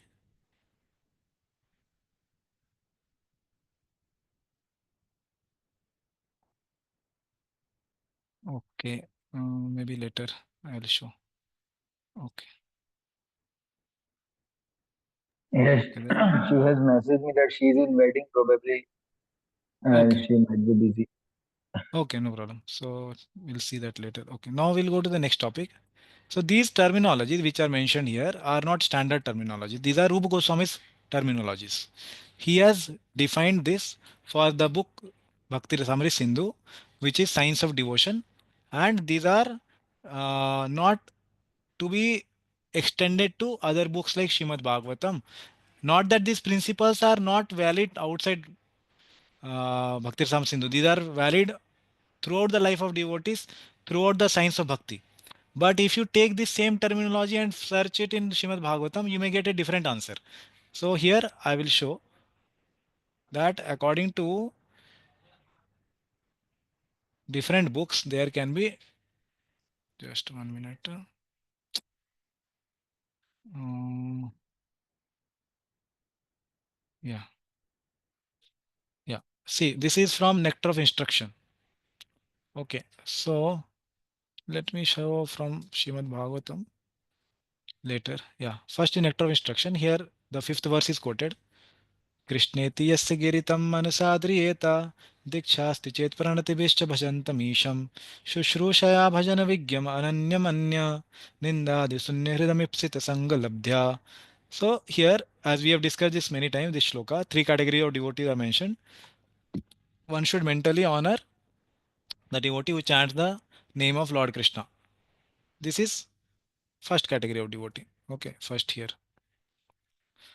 And one should offer humble obeisances to the devotee, second category, who has undergone a spiritual initiation, Diksha, and is engaged in worshipping the deity. And one should associate with and faithfully serve that pure devotee, this is third, Sushrushaya, who is advanced in undeviated devotional service and whose heart is completely devoid of propensity to criticize others. Okay, so how to identify a pure devotee? From this verse, he has been having these two qualifications at least. One is advanced in undeviated devotional service.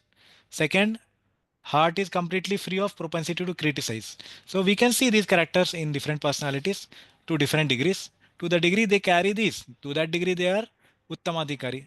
Okay, so the first category is Kanishtadhikari, to whom we have to offer obeisances mentally, honor mentally, Shraddha. So they can be anywhere from Shraddha to Anat Nivriti stage.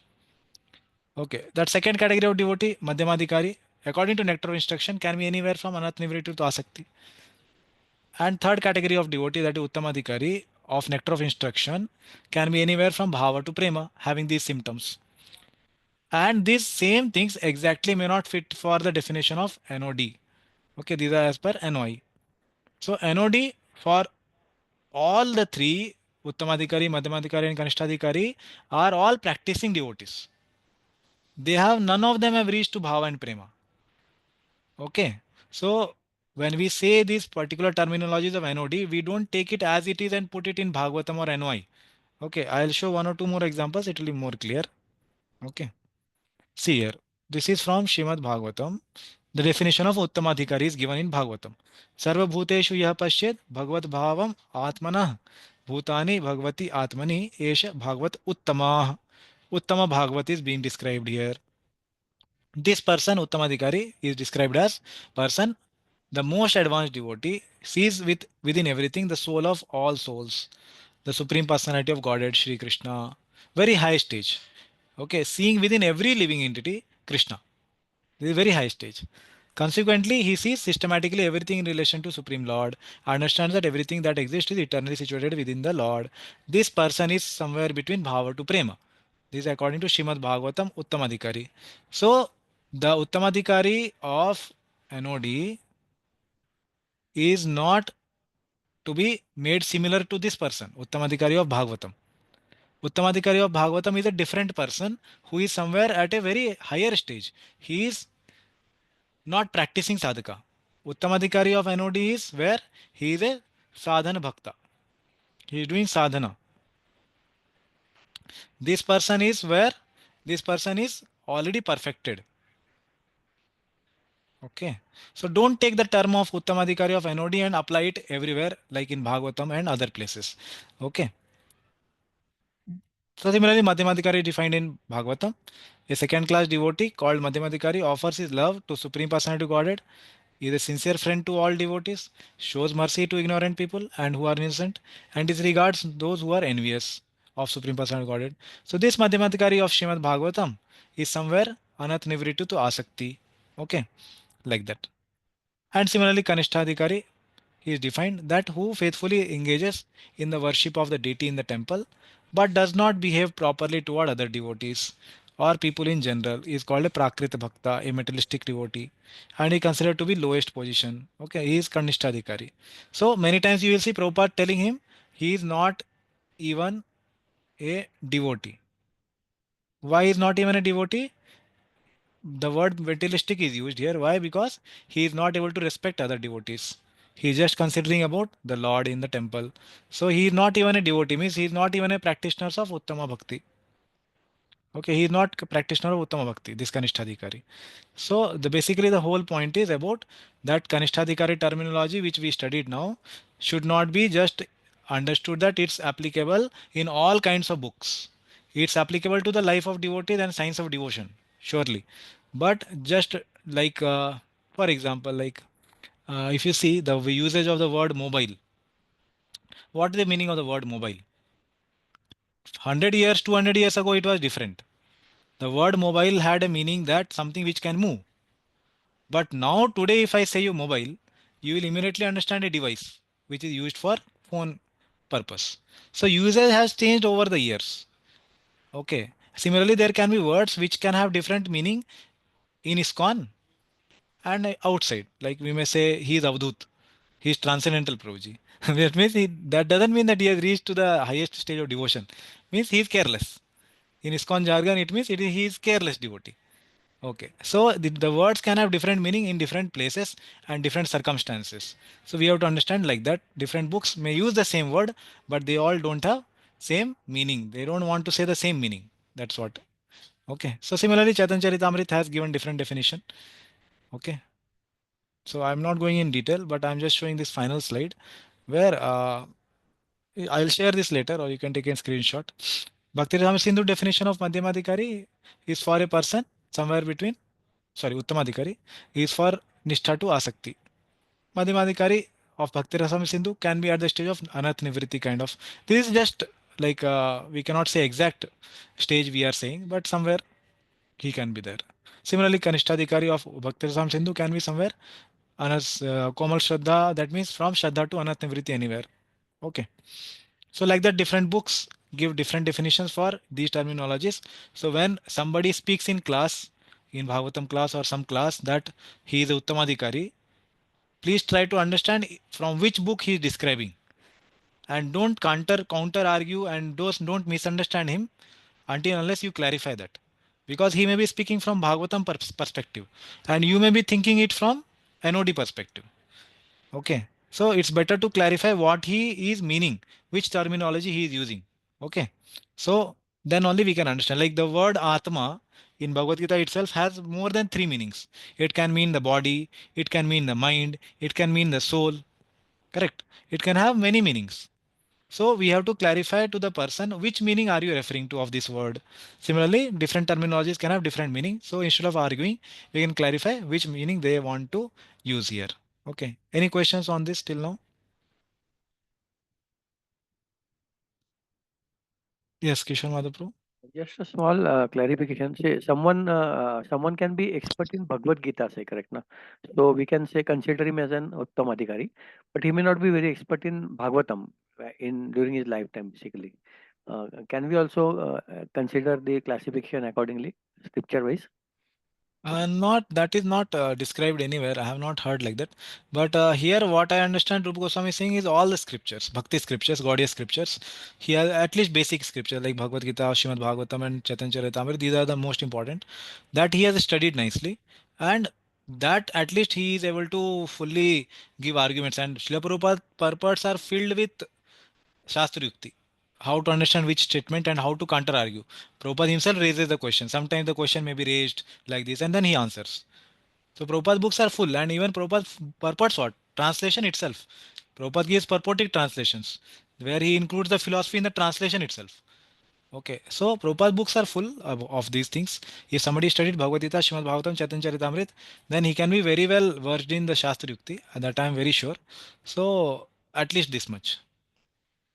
Okay. Okay, thank you. So now next topic. So this is the last part of the third chapter of NOD. Okay, and then next will be the fourth chapter we will start. So here this is from page number 31. Those who have the book NOD. Four types of devotees are described in Bhagavad Gita. Tatra Gitadishu Uktanam Chaturnam Adhikarinam मध्ये यस्मिन् भगवतः कृपा स्यात् तत् प्रियस्य वा सक्षीण तत्तद भाव स्यात् शुद्ध भक्ति अधिकारवान यथे इभहम इभ that is a elephant शौनकादि ऋषि च ध्रुव महाराज स च चतुष्शनः four Kumar चतुष्शनः. So these four examples are given from Bhagavad Gita. Okay, when we were studying Bhagavad Gita 7.16, we discussed these actually. So, okay, let's read the translation. Somebody else can read. Okay. Yes, Nagnijiti Priya Mataji, would you like to read? Yes, Prabhuji. Among the four types of persons qualified for bhakti mentioned in the Gita, when they receive the mercy of Lord or his devotees and eradicate those tendencies, they become qualified for pure bhakti. Examples of this are Gajendra, Shaunaka, and the sages, Dhruva, and also the four Kumaras. Yeah, thank you. So here, now the topic is what category do the four Sukritinas mentioned in Bhagavad Gita belong to? Are they Kanishtha, Madhyama, or Uttama? Where are they? So the answer is given in this slide that they are not yet qualified for pure bhakti. That means they are neither Kanishtha nor Uttama and not Madhyama, obviously. Okay, they are none of them. So when they receive the mercy of Lord or his devotee and eradicate those tendencies, which tendencies they have? They have tendency of bhukti and mukti. Okay, they have tendency of bhukti and mukti. How do we know? There it was mentioned that Sukritina Jana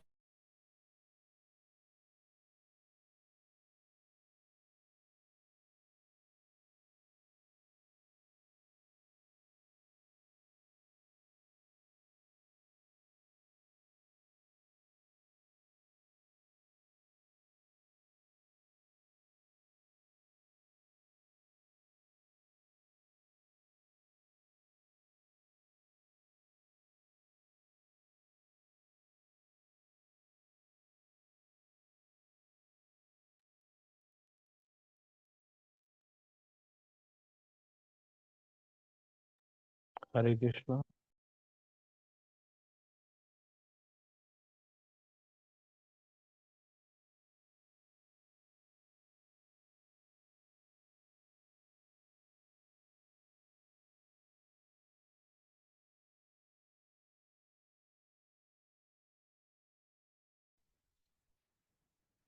Hare Krishna. Yeah. Yeah. So we'll read this. Yes, Mataji, please read. This verse states that the four. Prabhuji, but we lost you in between for some time. Okay. So basically, I completed what I had to say. Basically, they have the tendencies of bhukti. Okay. And they have this tendency of artho, jigyasu, and artharthi. Basically, they are not yet practitioners of uttama bhakti. That's what I said. Okay. Yes. This verse states that the four types of persons mentioned in the Gita are in the condition prior to pure bhakti. The statement applies to all four types. Whoever among the four types receives the mercy of the Lord becomes qualified with pure bhakti. Yeah. So they are yet to come to the practice of uttama bhakti. They are not yet there. Yeah. Please read. The Sukritina refers to possessing good fortune of gaining faith by association with the great devotees, which causes impressions of bhakti. The first three types of persons may or may not have that Sukriti. If they happen to have Sukriti, then they worship the Lord. Yeah. So if they happen to have the sukriti, which sukriti? Agnya sukriti, which is basically bhakti unmukh sukriti. Okay, bhakti related sukriti if they have. So we see all the distressed people in this world don't come to Krishna. Who among them will come to Krishna? Who have got this past life association of devotees, some Mahaprasad, some Kirtan, some bhakti related impressions they have got, then they will come to Krishna.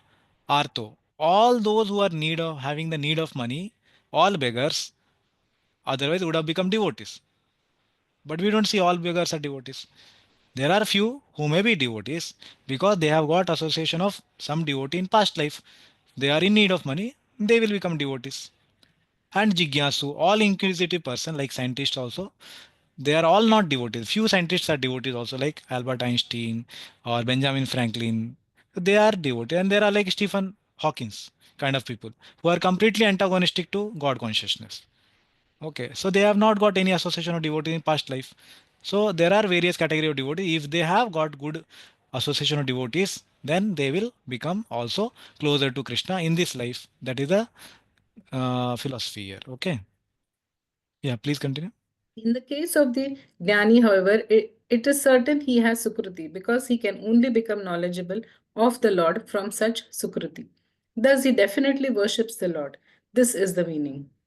Yeah, so next verse, as we know, Bhagavad Gita 7.17 onwards, it says that Tesham, among all of them, Jnani is the best. Okay. Yeah, so that shloka is Jnani is the highest. I just forget that shloka. Okay, yeah, basically he says that Jnani is the best among all of them. Gajendra, being greedy to attain the sweetness of the Lord, gave up his desire to get relief from suffering and then became a pure devotee. The sages headed by Shaunaka gave up their desire for knowing about Svargaloka and other topics through the association with Sutta and became pure devotees. Yeah, I remember. Yeah, Ek Bhakti Vishishyate. Yes, 7.17, it says that Jnani is Ek Bhakti. Okay, Vishishyate. Yeah, there it says that he is very, very special. Why? Because he is just fixed in bhakti, Eka bhakti. But what kind of bhakti he has? He has bhakti which has Aishwarya Gyan, knowledge of the Lord as Supreme Lord. That's why it's like that. Yeah. And now Vishwanath Chadakur is explaining the different examples. First example is Gajendra. He is having greed. For what? Not for the Lord, but he had initial greed for getting rid of suffering. Okay. But the thing was, he was previous life Indradyumna Maharaj, who was a devotee. That's why he called for the Lord. Okay. And later he became a pure devotee. Second example is sages of Naimisharanya. Okay, Sonakadi Rishi. They got pure devotional service in the association of Suta Goswami, who got devotional service from Sukdev Goswami, who got devotional service from Ved Vyas, like that. Okay. So by association of devotee, so Saunakadi Rishi also became devotee. Otherwise, they were determined to do 1,000-year sacrifice, which was Karma Yoga, Karma Kanda. But later they took up to the practice of devotional service. And third example is of Dhruva Maharaj. Yeah, please read. Dhruva, by the mercy of the Lord, gave up his desire for a kingdom and became a pure devotee. The Kumaras, by the mercy of the Lord, gave up the desire for liberation and became pure devotees. Yeah, so Dhruva, he uh, got the mercy of the Lord, and even before that, he got the association of uh, Narada. Narada Muni. Yeah, so Narada Muni, he got the association, and then he was directed towards the Lord. And then he got Kripa Siddhi from the Supreme Lord himself, obviously. And then four Kumaras, they got association of Jay and Vijay. Okay. By their association, they became devotee to some extent, but because they offended Jay and Vijay, they could not become pure devotees. Okay, so that is explained in that purport, even though Prabhupada has written, became pure devotee in the sense that they attained Vaikuntha, but they could not attain Shantarasha. They just adjusted to Shantarati. Okay, that third canto Prabhupada writes about Jay and Vijay. Okay, yeah. Mm, yes, please Further read. classification of the neophyte devotee is made in the Bhagavad Gita. It is stated here that the four classes of men, namely those who are distressed, those who are in need of money, those who are inquisitive, and those who are wise, begin devotional service and come to the Lord for relief in the matter of their respective self satisfaction. Such beginners can be elevated to the second class or first class platform if they associate with pure devotees. Yeah, so when Prabhupada is saying here, they begin devotional service, that means they are coming to be Kanishtadhikaris. Okay, as they get more and more, because currently what is their motive? Self satisfaction. There is not satisfaction of Krishna till now. Anya Belashita Shunyam is not happened. They have their own motives for which they are coming. So they are going to be Kanishtadhikaris. And then surely they will become first class and second class later. Srila Yeah, please Prabhupada continue. gives the same four examples of Dhruva, Gajendra, Shaunaka, and Kumaras. These four types of devotees have all been accepted as pious. Without being pious, Ajnata Sukruti, no one can come to devotional service. Yeah, so this piety, that means which piety it is? It is devotional piety. It is not normal pious activities, which is like digging the well, distributing food, or making giving donations or charity for orphanage. Not those kind of pious activities. Devotional pious activity like hearing, reading, chanting, but agya sukriti, unknown way. Okay, these are those pious activities, devotional pious activities. Yeah, please read. It is explained in Bhagavad Gita that only one who has continually executed pious activities and whose sinful reactions in life have completely stopped can take to Krishna consciousness. Others cannot. Without pious activities, if a man is in the distressed condition, he becomes an agnostic, a communist, or something like that. Because he does not firmly believe in God, he thinks that he can adjust his distressed condition by totally disbelieving in him. The less intelligent or those whose intelligence has been taken away by the spell of Maya are attached to different demigods. Yeah. So here Prabhupada is continuing about these four types of Sukritinas. So only one who has continuously executed pious activity. Again, these pious activities are not normal pious activity, but devotional pious activities. Okay. And whose sinful reactions have been completely eradicated. So which shloka Prabhupada is quoting? Yesham tu antagatam papam jananam punya karmana tesham nityabhiyuktayanam. No, sorry. Edvandagatam Te papam. dvandamoha nirmukta. No, that is different. येषां तु अंतगतं पापं जनानां पुण्यकर्मणा. Yeah, what is the last line? Did bhakti comes na in that. Let me search that shloka. I think fifth chapter. Yesham tu antagatam papam. Yeah. Yeah. Te dvanda moha Seven. nirmukta. Bhajante mama drida vrataha. Okay, I will show this. So this is the chapter 7, shloka number 28. 28. Yes.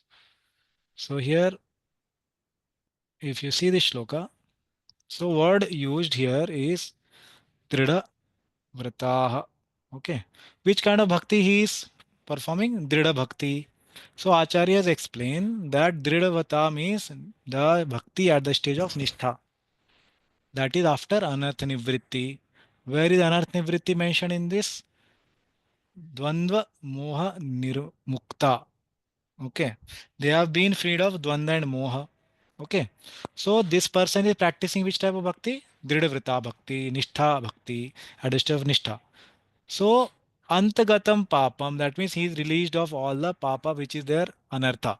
Anarthas are released. Okay.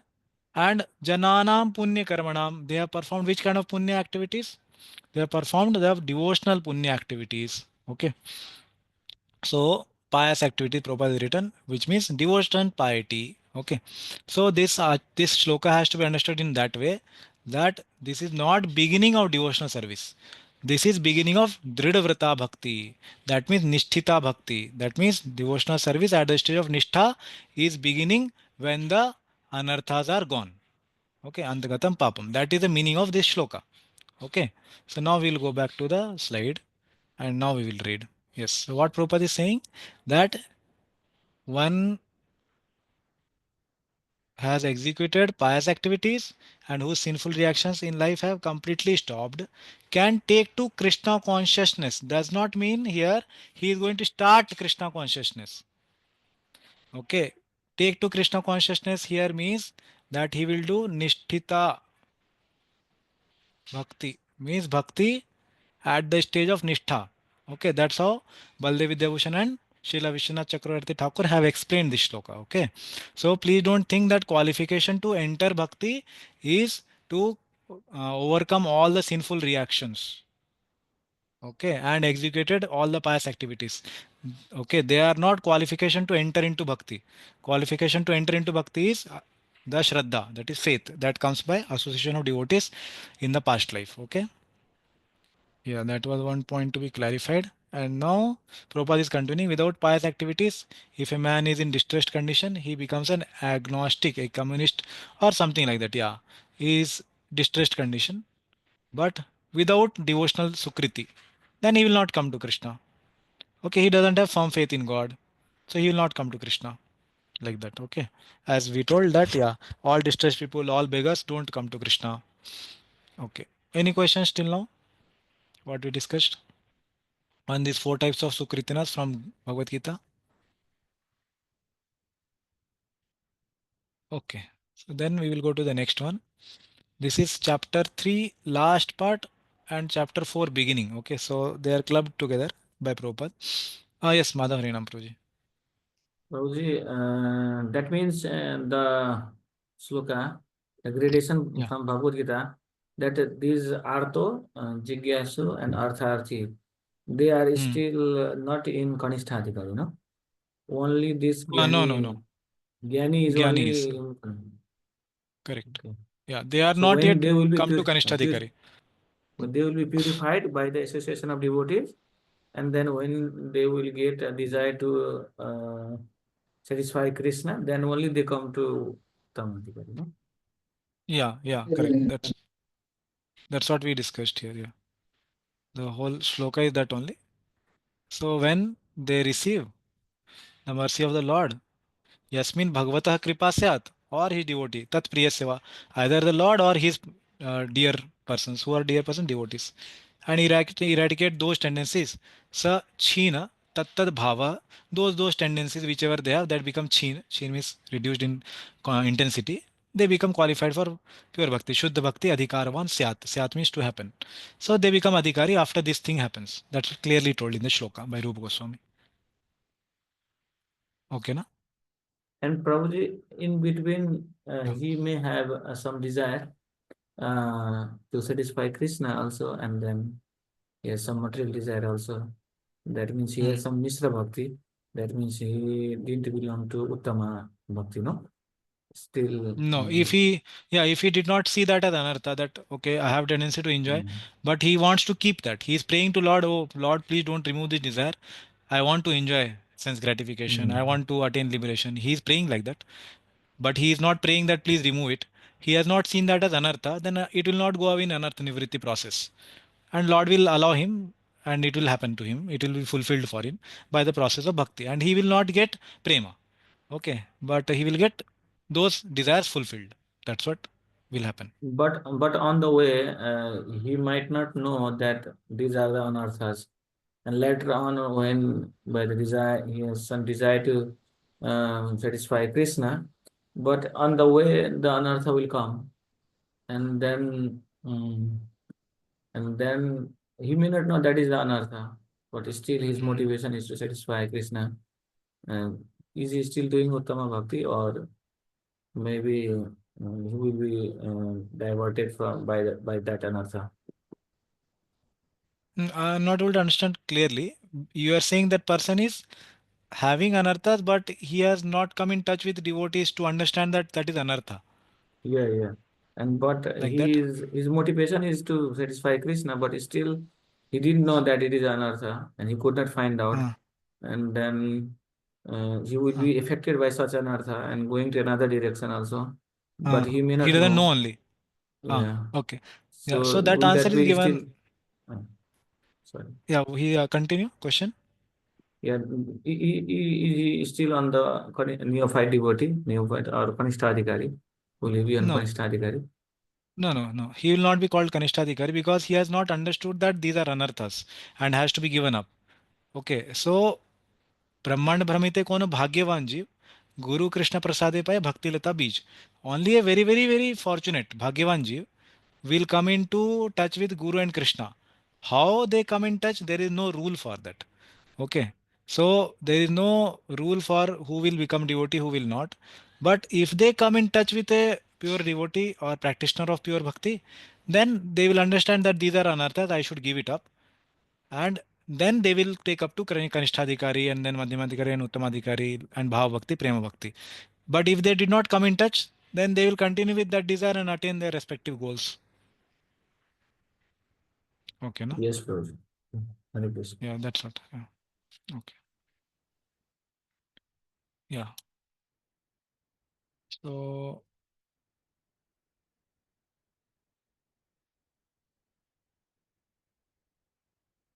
okay, this is the next topic, which is Prabhupada has actually started this topic at the end of chapter 3 and continued it in the chapter 4. So basically this is a short topic. He says desires for bhukti and mukti, they obstruct bhakti. Okay. Uh, Obviously bhukti and mukti, as we know, they are categorized under anya bhilasha, and Shuddha Bhakti will start, Uttama Bhakti will start only when these desires are given up. Okay. So here the meaning of the word Bhakti is Uttama Bhakti. Okay. Yeah. Yes. Yeah, Madhav Harinam Prabhu, would you like to read? Yeah, I will just tell the shloka, then you can read. Bhukti Mukti Spriha Yavat Pisachi Hridi Vartate Tavad Bhakti Sukhasyatra Katham Abhyudayo Bhavet. How can the happiness of bhakti, katham tavat bhakti sukhasya, arise in the heart, riddhi abhyudaya bhavat, when the wish of desire for enjoyment and liberation, bhukti mukti spriha chachi yavat, remains there, atra vartate. This is a famous verse that was edited by Vallabhacharya, who reverted his decision after meeting Jiva Goswami. Yeah. So uh, this pastime, all of us know about Vallabhacharya visiting Rupa Goswami. So Rupa Goswami was instructed by Vallabhacharya to change the verse. Okay, what was that verse? This was the verse. What does it say? Bhukti Mukti Spriha Yavat Pisachi Hirdi Vartate. So till the time, Yavat means till the time, what is there? Bhukti and Mukti Spriha. Spriha means desire. Okay, what kind of desire is there? To enjoy the material world or to merge into Brahman? These two desires till the time are there. Okay, and these desires are compared to a lady. Who is that lady? Pisachi. Okay, Pisachi is witch. Where is she residing? In the heart, Hridi, Vartate, wish to reside. Okay, then what will not happen? Or the question is there, how, Katham, how, what, Bhakti Sukha. Okay, we say na Bhakti Susukham Kartum Avyayam. It gives happiness. Correct. How does Bhakti or how will Bhakti give happiness? How the Bhakti happiness will arise? Abhyudaya means arise. How will it arise? The question is asked. Okay, like that is the shloka. So let's see what is the explanation. Please read. Rupa Goswami now states the previously mentioned cause of pure bhakti by describing the opposite condition, na nirvinno nati sakto. Bhakti is a demonence because it covers the desire for bhakti with other desires. Mukti is a demonence because its reference point is oneself. Yeah, so what is Rupa Goswami saying? Previously, there was a definition given for the Adhikari of Uttama Bhakti. What was said? That three qualifications should be there. First is he should have faith in Bhakti. Second is na ati sakto. He should not be too attached to na ati sakto. Too attached to mukti and bhukti, basically the sense gratification. And na nirvinno. Not too detached also. This kind of person is qualified for Vaidhi Sadhana Bhakti or Sadhana Bhakti basically. Okay, that was told. Now he is saying that this Nat Nirvinno, Nati Sakto is being explained by saying the opposite. Okay. So if somebody is having too much attachment, then he is qualified for Karma Yoga. He has desire to go to Swarga and all. Okay, he has been qualified to Karma Yoga. And somebody is too detached, then he is qualified for Jnana Yoga for merging into Brahman. Okay. So now he is giving the contrary. So if these kind of desires are there in the heart, then what will happen? The bhakti, Shuddha bhakti cannot arise. Yeah, please read.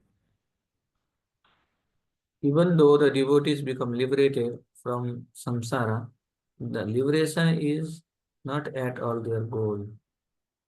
The meaning of the verse is that desires for sense, for enjoyment and liberation are not proper for the sadhaka and are not at all present in the perfected devotee. Yeah. So even though the devotees become liberated, devotees surely go back to Godhead, but that is not at all their goal. What is their goal? Their goal is Krishna Prem. Okay. And the meaning of the verse is that desires for enjoyment and liberation are not proper for sadhaka. So sadhaka, if they have desire for bhukti or mukti, that is considered under anya abhilasha. Okay, and they are not at all present in the perfected devotee. Surely bhava and prema bhakta, that is not there at all. Okay. Now this we will take up in the next discussion.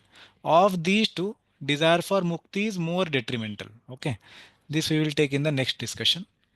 Okay. And here, okay, one thing I was asked, I think Yamuna Vilas Prabhu had asked that how do we understand that somebody who is at the stage of prema, only he will go back to Godhead, because Prabhupada has told that somebody practicing bhakti, everybody will go back to Godhead, or like that. Prabhupada has given promise like that. So I had answered that already that time, but I could not get the reference at that time that how, where we say that only one who has got to prema bhakti, he will be able to practice, he will be able to go back to Godhead.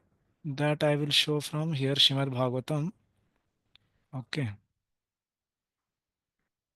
Canto 5, chapter 5, Lord Rishabdev's teaching, shloka number 6. Okay. Yamuna Vilas Prabhu, are you there? Are you able to hear?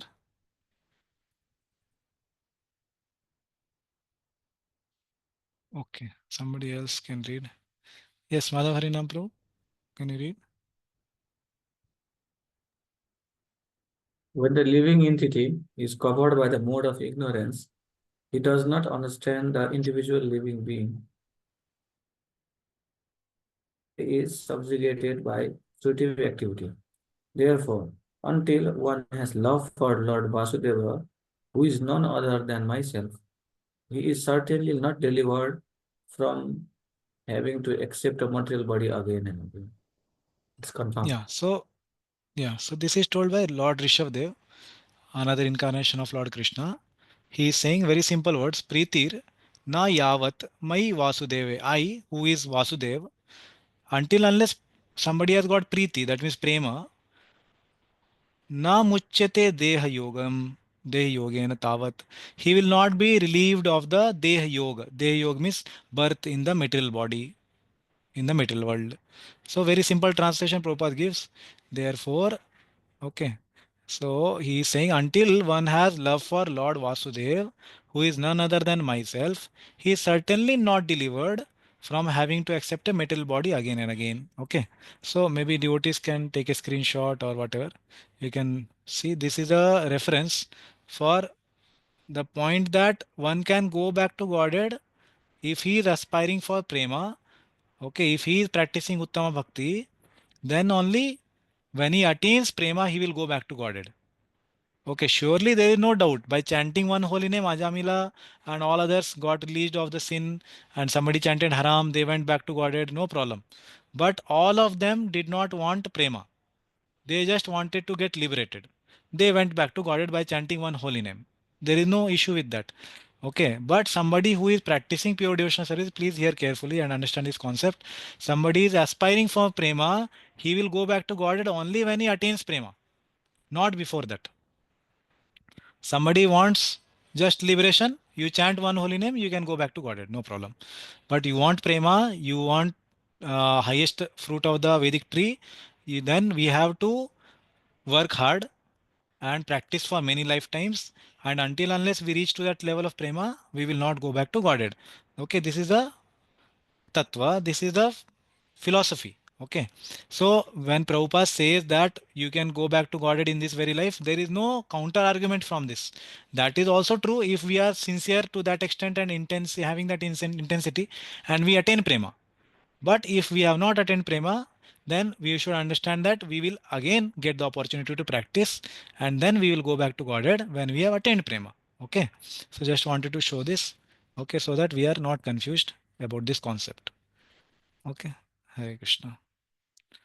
So, oh yes, Madharena, you want to ask something? So those who are getting late can kindly leave. Probably one Okay. more question.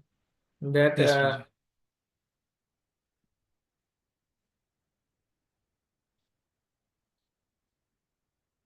Prabhuji. Yeah, ask your question. So going back home, those who are liberated, they will also go to back to Godhead. Those who are liberated will go back to Godhead. Surely they will go. Yeah. So and liberation and this prema is different thing. Yes, Both are Prabhuji. going back Liberation to and Godhead. prema. No. They are not same. Liberation and prema are different, Prabhuji. How? See, just like we say, na, that person who chanted haram or glories of the holy name, any section we read. Okay. So when we read, we say na, that by chanting one holy name, somebody went back to Godhead or he got liberated. What it means is that he got rid of all the sins, and then he did not have the practice of Uttama Bhakti. He did not want prema. He just wanted to go back to Godhead. So next section of Bhakti Rasamrita Sindhu is this only. That who are the persons qualified to go to Vaikuntha and get liberated. So there are 5 types of liberations. Okay, we know Sarishti, Samipya, Sayujya, and Samipya. Okay, and these 5 are there. There it will describe that even person who is not practicing Shuddha Bhakti can go to Vaikuntha. They can get liberated. And there are also people who are practicing pure bhakti will go to Goloka, Vrindavan or Vaikuntha. Okay. Like Prahlad Maharaj, he practiced, not practiced, he always in Siddha, but when he is showing the example of a devotee, he got prema, and Dhruva Maharaj, he attained prema, and then he went back to Godhead like that.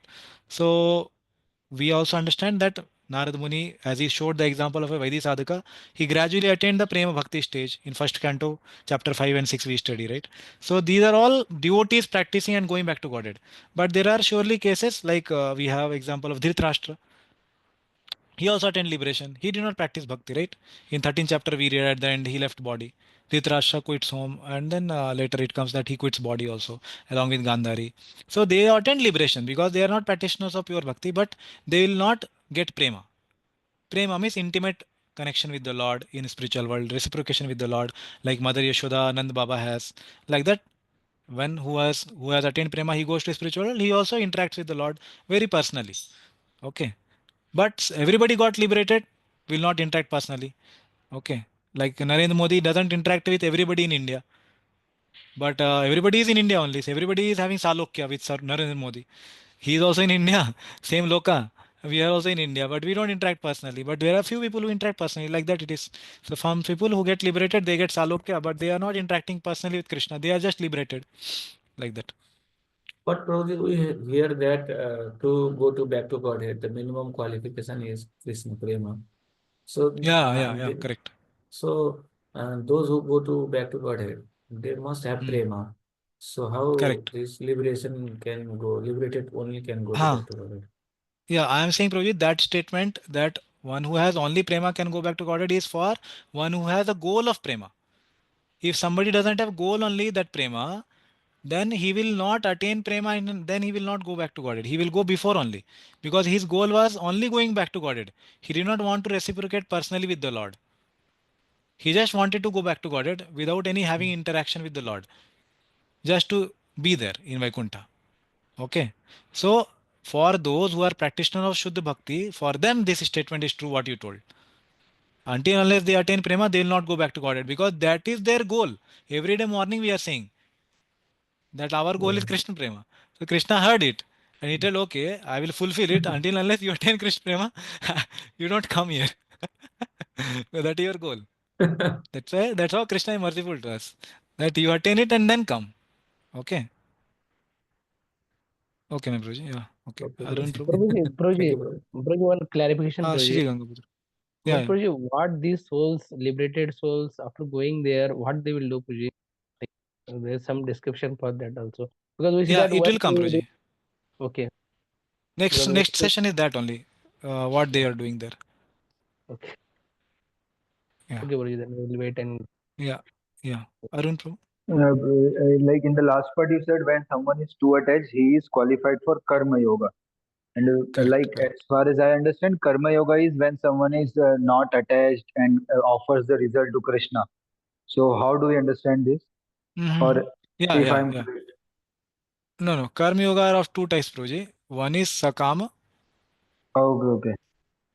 one is nishkam. Okay. What I told was sakama karma yoga, where the desire is to go to swarga. There is attachment to the goal. Nishkam, there is no attachment to the goal. These people will go and proceed to Jnana Yoga if they don't get association of devotee. If they get association of devotee, they will attain Bhakti Yoga. Okay. One more question, Rudy. Yeah. Like in the morning Bhagavatam class, I was hearing on YouTube, Punjabi Rukmini, his case Rukmini Krishna ji was saying, someone has Hmm. asked question that it happens that we come to Bhakti, we come to ISKCON, like in early days, we are very enthusiastic, participates in all the function, all the limbs of devotional service, especially we like to attend Bhagavatam class or which the things that are repetitive, but after some time it becomes little hectic and we are little bored and do not like we are not so enthusiastic to attend Bhagavatam class or it doesn't look very new. Then we feel little bored. Then he was asking how to do this. So how to like continue our enthusiasm. My question is like there are some devotees who come at later part of life, like let's say Grahastha. Some Grahastha comes in ISKCON and they attend Bhagavatam class. They may not be able to go Bhagavatam class daily. They feel enthusiastic. Every day they go to Bhagavatam class, let's say every Sunday, and they may be enthusiastic for the whole life then. Because the people who are living in temple maybe or in voice centers, because they have to attend daily, they have got bored. So Hmm. my question is like a person who is enthusiasm because he is going weekly but has enthusiasm for the whole life.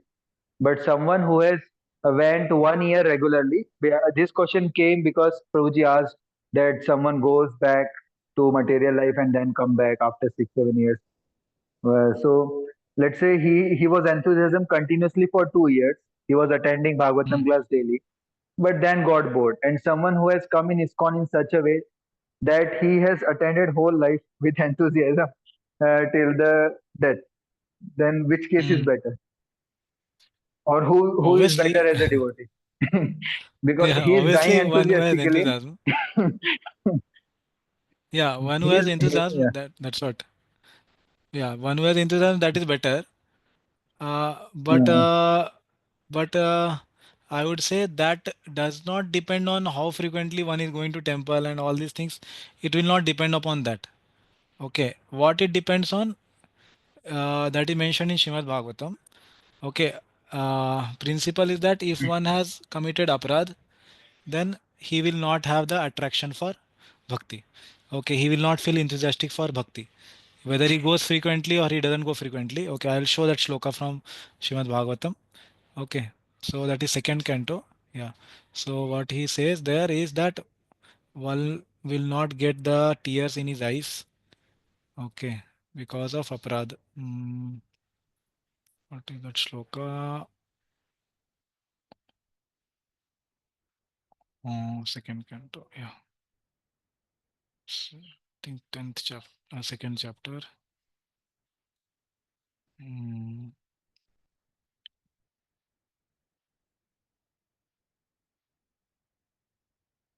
yeah. Stone, steel framed. Yes. That. it comes in second chapter to the still frame, second canto, seventh chapter. Yeah, the second chapter. Yeah. Yeah. Second canto, See sixth here. or seventh chapter, I guess. Yes.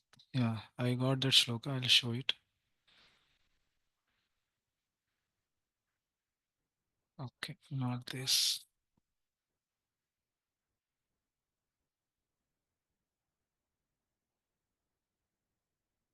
Yeah. See this? Yeah. तदस्मशारं हृदयं वतिदं यद् गृह्यमाणे हरिनाम ध्येयः न विक्रियेत यदा विकारो नेत्रे जलं गात्र रुहेषु हर्षः. Yeah, read the translation. Certainly, that heart is still framed, which, in spite of one's chanting the holy name of the Lord with concentration, does not change, even when one displays such signs of transformation as tears in the eyes and ecstatic standing on the hairs on end. Yeah, so this purport you can read, bro. Okay, here Prabhupada has explained the whole thing of aparadh. Okay. Mm,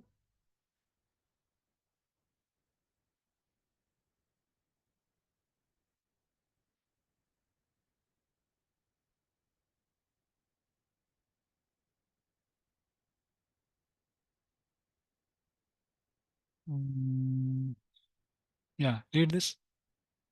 Yeah, the whole process can be summarized. Yeah, read this. The whole process can be summarized as follows: the advanced devotee who chants the holy name of the Lord in a perfectly offenseless manner and is friendly to everyone can actually relish the transcendental taste of glorifying the Lord.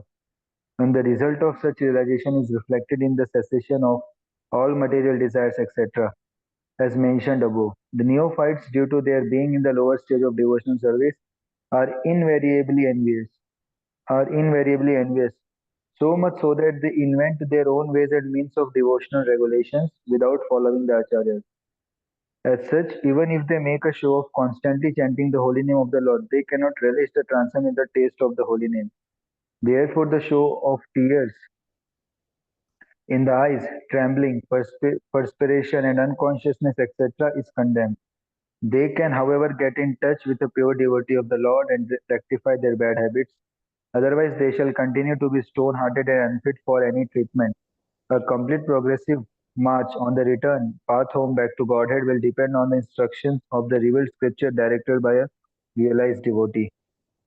Okay, so basically, I I wanted didn't to point understand out one this. thing, Ruji. Like the person who is faking the enthusiasm or faking his progress is getting these symptoms, or he's seeing the symptoms in No, a no, pure devotee. Still, he is not. His heart is not changing. his heart is not changing because he is not having that offenseless way of following. Okay, he has committed basically some offenses in the past. Okay, there is one more shloka I will show maybe next time, where it shows more clearly that because of offenses he has not been able to relish the path of bhakti. And here also it comes. See here, and there is another part here told cessation of material desires also should be there. Okay, so if there are offenses and material desires, bhukti mukti spriha, if that is there, then it was told right today we discussed last shloka. Then bhakti sukha hridayam kuta abhyudaya bhavet. How will the sukha of bhakti will arise in the heart? How will that enthusiasm come in the heart if there is desire for bhukti and mukti? Correct. So these two things are there. Bhukti mukti one is there and then other is offenses. Because of offenses, then they will not be having that enthusiasm. Okay, even though they make a show, but actually they cannot taste the holy name. Okay, na? Yes, Prabhuji. Thank you, Prabhuji. Okay, Hare Krishna. Hare Krishna, Prabhuji. Okay, so next week we will continue from the 4th chapter of NOD. Okay, Srila Prabhupada ki jai, Shri Bhakti Rasamrita Sindhu ki jai, Srila Rupa Goswami ki jai.